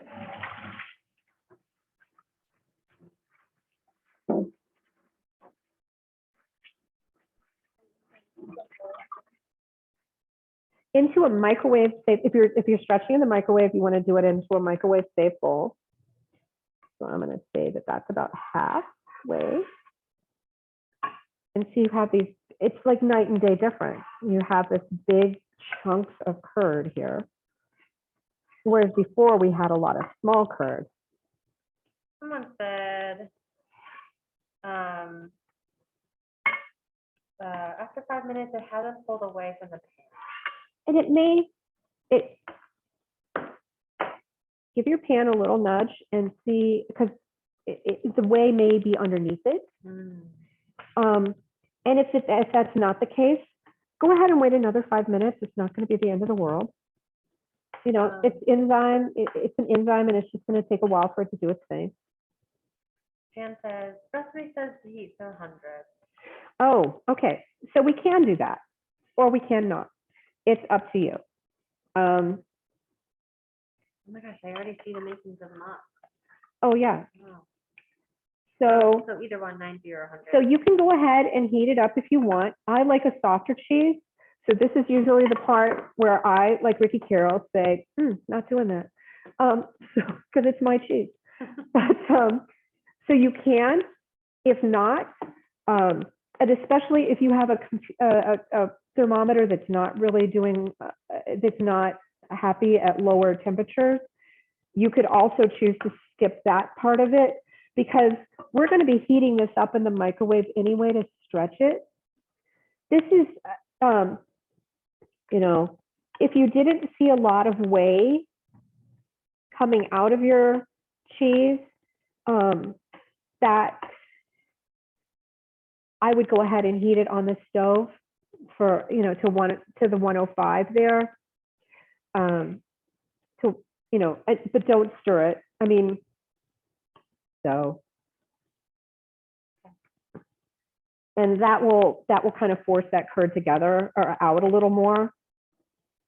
It's, you know, again, this is going to come out to however you want to do your cheese. And so, yeah, I mean, you can. It's okay that there's whey in this.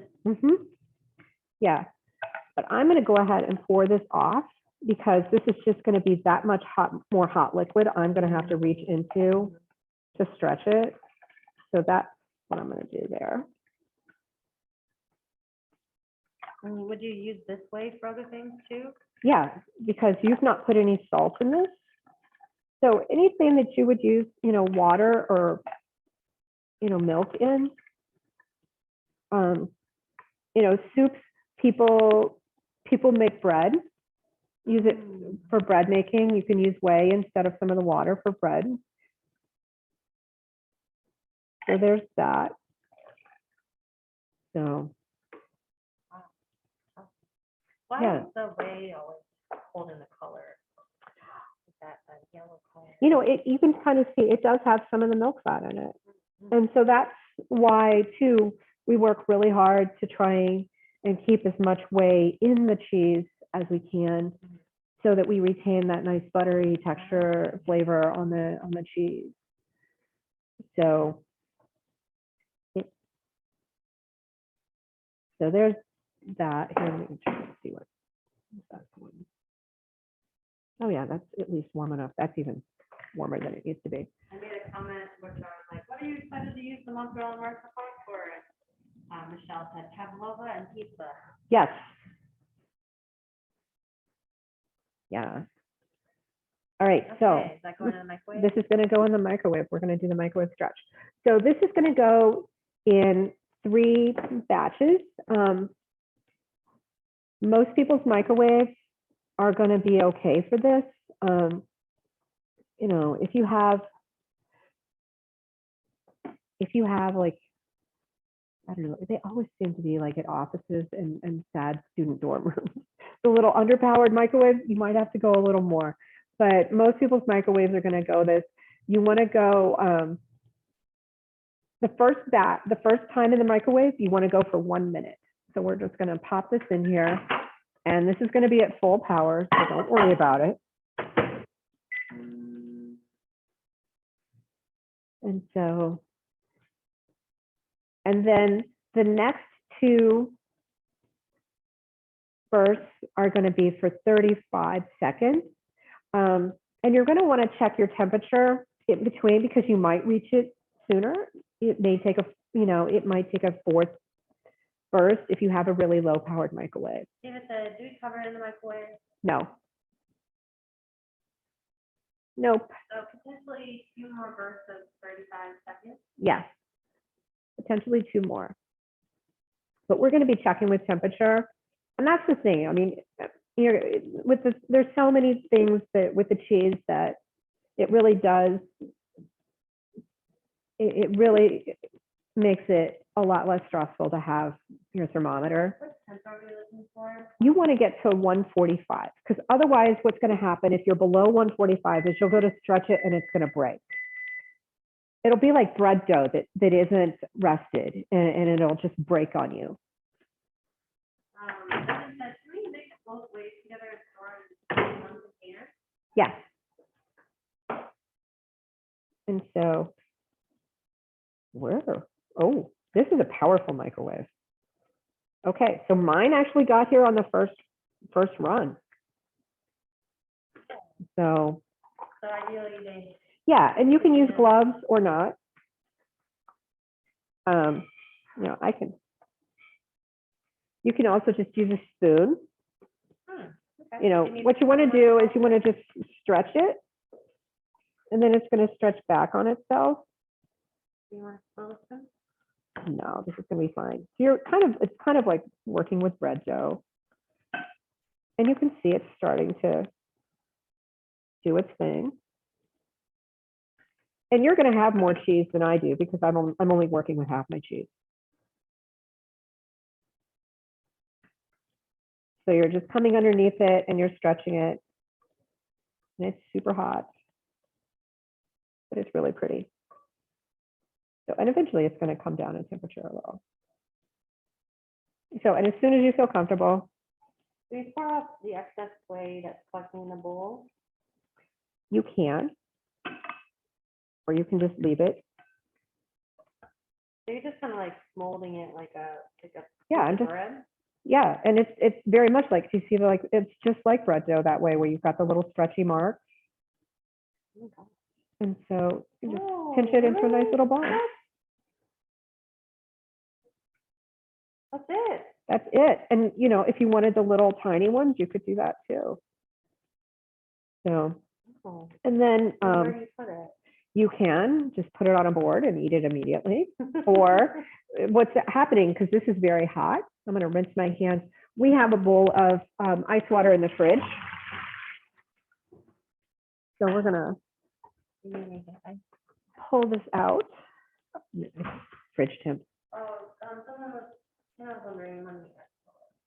Oh, well, that's true. I didn't add salt. So, but good call. And it's never too late. So I'm going to get all my salt in, and I'm not going to lose any of it. Just all of the salt. You can use all the salt, or you can use part of the salt, however you like your cheese. So I'm just going to go through, and I'm going to stretch it again. And you can kind of see that I'm losing some whey here, but it's not a big deal. Oh, whey. There's some whey. So yeah, so here's this nice little ball of cheese. And I'm just putting this in this water just to cool and hold its shape. I am not going to leave it in here because I don't want slimy cheese. Like even Lauren says, where do we put the salt? You can put the salt in now.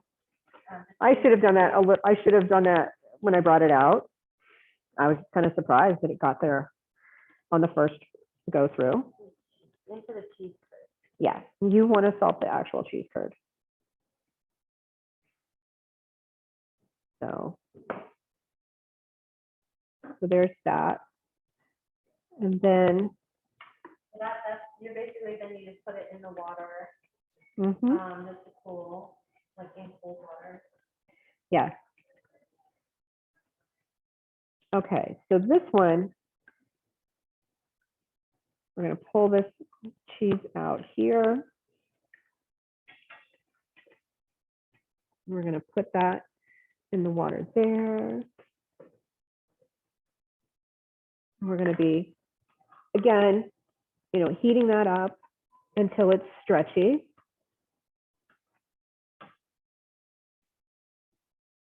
So we're only at 120 right now. We've got to go a little higher to make that happen. Crank that up a little more. So this one's for the mic, for those without mic. Yeah. You're basically stretching the curd into Yeah, salt water. and this is gonna, yeah. So, and you can see that it's starting, but you're also seeing that it's still kind of it's tearing. So, and since on this one, I'm salting the brine, so I didn't salt the cheese.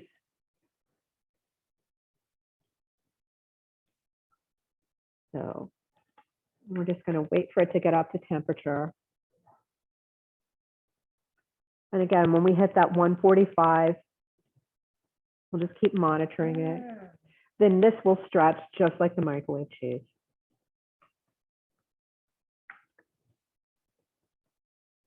And this is going to be very hot, so I'm going to put on some gloves.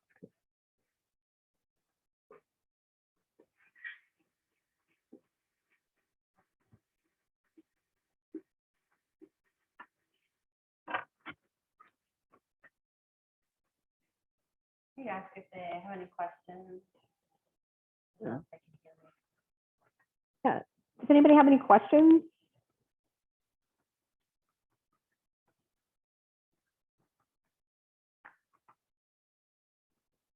Let's see here.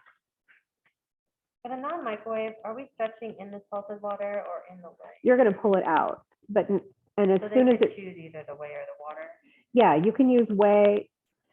It's just, I find it easier to just go ahead and do it with salted water, because you've seen how I remember to not, so I don't remember always to salt it. Kind of forgiving that way. So, and then now we're up to temperature. So again, you have this beautiful stretchy cheese that's molten, even more so than coming out of the microwave.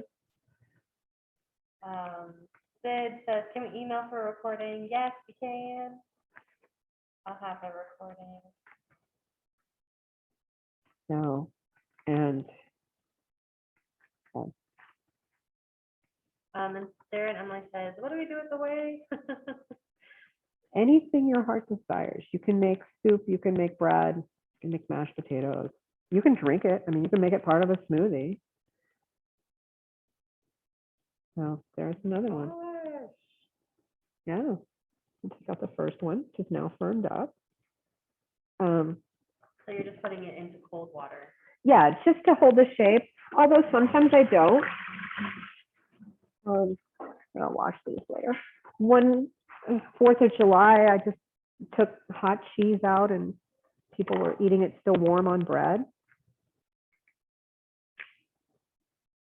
April White says, "This is great. Thank you so much. Oh, The instructions good. are very clear and consistent." And see, you have that kind of layer, just like with, I mean, if we had buffalo, you know, somebody needs a water buffalo herd. That's what we need. If anybody's looking for a retirement project, you just Well, how start. would you make the burrata? That would just be like putting stuffing curds in there? Or have You know, ever I've made never that? made burrata. Well, partly I don't have access to that kind of milk. Although there is actually somewhere in the San Francisco Bay Area, somebody is making burrata and they do have a little water buffalo herd. My friends go and you get to you get to brush the water buffalo and pet them. They're adorable. And could you do this?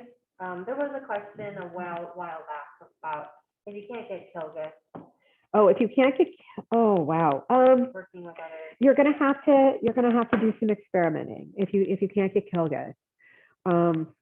Because a lot of milks, like Organic Valley especially, is one that it ships very far. I mean, there are only so many guys in that co-op, families, women, whoever, raising those cows.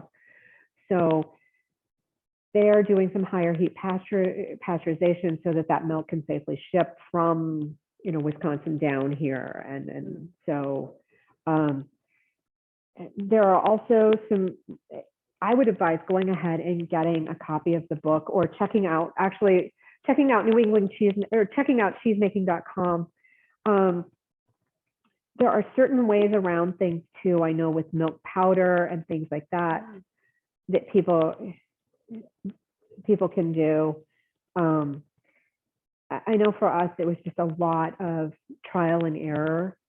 I mean, at one point we used to use Oberweis milk, and then when Oberweis decided they were going to really up their distribution area, you know, almost overnight, we weren't able to use that milk anymore to make cheese with. We would just have these tiny sad curds, you know, that we just couldn't use. It was fine for ricotta. You know, we could catch enough in the butter muslin to make ricotta, but there were a lot of cheeses that we just couldn't make. And can you eat them? Can you eat it right now? Yes. There. That's some cheese. That's salty. Whoa. Good. That's the first one. That's very salty. Here, we'll try the second one.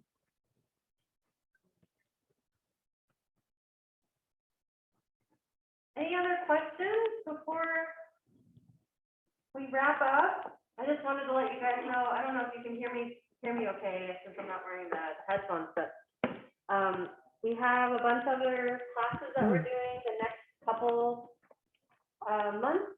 We're going to be doing a kids brunch class in May with smoothies and animal French toast. So if you have any kiddos that you want to have come to these classes, they're still going to be virtual, but we wanted to do one for the kids.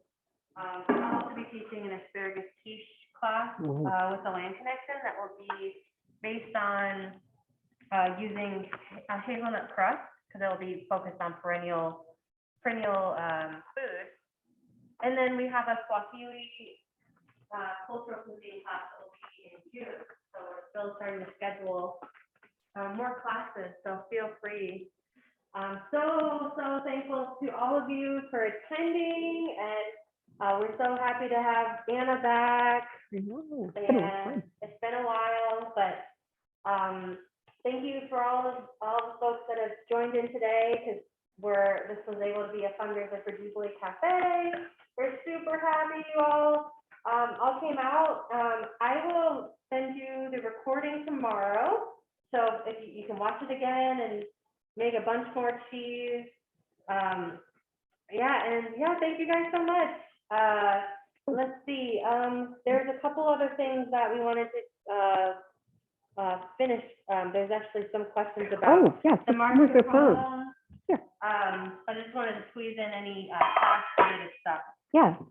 People Oh. are saying, Yeah. what do you think, Anna? And, oh, this is beautiful. Let me tag my. Here. Also, too, we didn't talk about salt, but salt varies widely. So, like Diamond Kosher salt is not super salty. Morton kosher salt is very salty. Some sea salts are more salty. So that's going to be an experiment too. Yeah, that one is the one. That one is, isn't that really good? So good. In the way. Uh-huh. Yeah, that's why I oftentimes just don't do that second step, because I really like the milky texture of the cheese butter when it's not. And the mascarpone, you know, it's going to be a judgment call on, you know, how much more you want it to drain. Oh my gosh, there are spoons in here. That never happens. You can tell you can tell the flat liner has not been like totally used for. Oh, it's so sweet. Yeah. Whoa. Yeah, it's so sweet. It's so airy. Yeah. I mean, and it's that sweetness will remain, but the texture will change as it drains. So you need to decide, you know, what you want that cheese to be like. You know, if you want it to be more like cold butter, if you want it to be like whipped butter. Wow, that was good. You know, you can whip that cheese too. Actually, you know, if you can whip it to, you know, use as a cannoli filling or some kind of pastry filling. So we can endless thank yous. Thank you so much. Our mascarpone is still draining. Haven't finished that. But you should go ahead and taste it, even so. Taste it now. Karen says thank you. Laura says thank you. This was fun. Oh, Laura good. says thanks so much. This was really fun and informative for the picture of cheese. Yay. Thank you, says Jan. Can you talk about how to store these? Yeah. Thank you. Fun to try out. Yeah. For the mascarpone, you want a very nice, clean, like, you know, these plastic deli containers, Pyrex with a, you know, the little Pyrex containers with the lid, you know, something that you can see in your fridge and know, hey, I've got cheese, because both of these cheeses need to be eaten, you know, definitely you'll want the mozzarella within a couple days. More whey is going to come out of that. So you're going to want to eat that sooner rather than later, because it's going to be a better cheese the sooner you eat it. You know, you've got probably a week on the mascarpone. I would try to use it within a week. You know, ideally 4 days, but definitely by 7. Teresa says both of these are so yum. Yay. Leah says thank you, very, very helpful. Hannah says, can you repeat how to stretch the cheese again? Sure. What you're going to do is when the cheese gets hot, you know, you want it to get to 145. And whether that happens coming out of a microwave or whether that's because you've got it in a brine on the stove, then what you're wanting to do is just basically use that spoon, you know, if you've got a gloved hand, you know, to kind of pull that cheese, because you're just going to be pulling it like bread dough, you know, like almost like folding it back on itself. And then once you get that nice kind of taffy-like structure going, that's when you can just form it into balls. I think 2 balls for a half gallon of milk is the ideal kind of size and number. But if you want to do, you know, small ones, you know, to put with like little cherry tomatoes and make little, like summer, make a little summer hors d'oeuvre kind of thing going. You can, you know, you'll just squeeze off smaller ones and you're just kind of twisting them out. And there's really good videos out there too. There are some on the New England Cheese site about, you know, what, and there's, and somebody had, like, I know out on YouTube, there's this, you know, professional cheesemakers, and those guys are just flying through them. It's like, yeah, here's me struggling in my amateur, and here are you, professional cheesemakers in Italy, just, oh, it's like nothing. Look at my mountain of mozzarella that I've made. And they have very big arms. Yeah. That's the workout I want. Yeah, the cheesemaker. Yeah. heavy lifting, plenty of protein. Any last questions before we let you guys go? So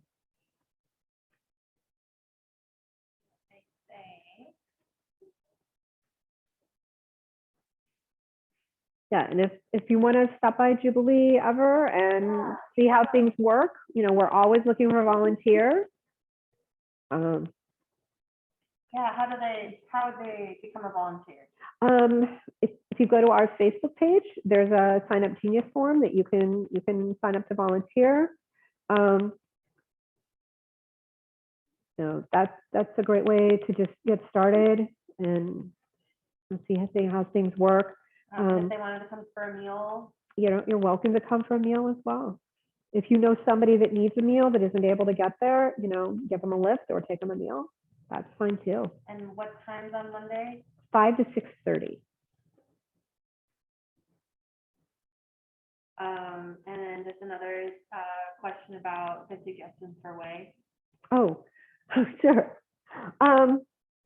Yeah. Don't put this on houseplants. I don't care how many TikTok videos talk about putting milk on your houseplants. Don't do that. Wow. Don't. Yeah, I mean, taste it and see what it tastes like to you. Because here. So I'm like, what would it taste like to you? Here. So, I mean, this doesn't have salt. It is a little, but it would be a great, if you were making any kind of like, if you wanted to make like a creamy, I would even, rice, you could cook rice in it and make like a really just great like comfort food rice soup with it. I wouldn't know why you couldn't even cook oatmeal in it. I think it would just be good.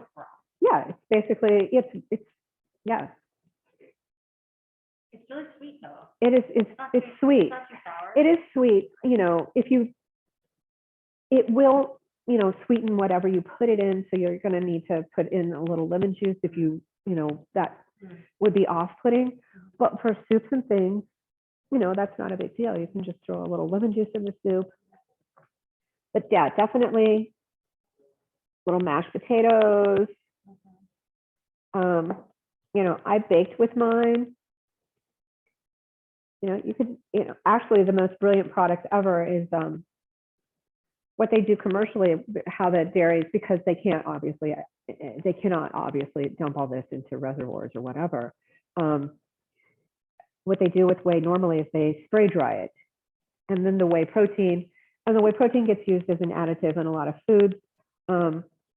Muscle milk, which you see people at gyms, yeah, I know, which is the most brilliant product ever. I wish I had thought of it. They use spray dried whey and they use all the pressings that they can't put into applesauce. That's what muscle milk is. So it's got carbs and protein and it's kind of crazy. But yeah, you can make smoothies with it too. Hannah says, mozzarella is very tough. What went wrong? The more you stretch it, the more whey will come out of it. So you can stretch it less. The more gently, from once that curd forms, when you're, gently ladling it in the bowl, when you're heating it, kneading it less as you're heating it, any of those steps that you can take to minimize handling it will help. Two, that's what the lipase, for people that want to have a softer cheese, you can experiment with the lipase, and that's something that you can order from the cheesemaking powder or lipase liquid. It's like an enzyme too. So it's usually a powder, and so that's something that you can order too. I like cheesemaking.com more so than Cultures for Health, because Cultures for Health has changed some of its packaging. They used to have kind of a plastic foil packaging, and now they have something that's clear, but it doesn't seem to, it seems like the cultures kind of suffer. They don't store as well. So sometimes when you get like yogurt culture from Cultures for Health, sometimes it works, sometimes it doesn't. So that's why I really like cheesemaking.com right now. Or like the firmer the muscle, maybe it's better, you could grate it, or. Yeah, I mean, and the thing is, this is like, you know, it's not, you know, it's just a different cheese. You know, it's not like mine here is saltier than I would like, but this one is perfect. But you know, so it's like sometimes the cheese is going to be what you want and sometimes it's not. So, and some of it's just practice and knowing, you know, once you do it a few times, you know, oh my gosh, when were we ordering curd? Was it 2000? I mean, we've been ordering, yeah. I mean, I think we've been making cheese now for like 20 years. So it's a long time to be making cheese. Yeah. And just goofing off making cheese, you know, not productively doing it with it other than eating it.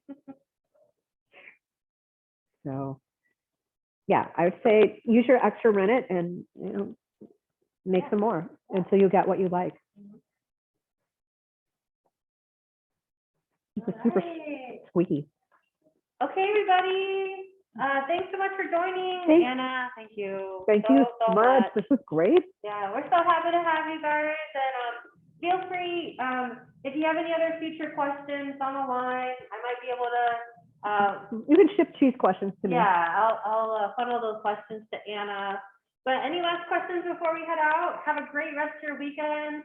I will send you the video on Monday, and if you want it to be added to the cooking class email list, we'll add you on there, and hopefully you'll come to more classes with us. But thanks so much. Really appreciate you guys. Bye. Thank you. Bye, guys. Oh. Thanks again, everybody. Thank you. Okay, take care.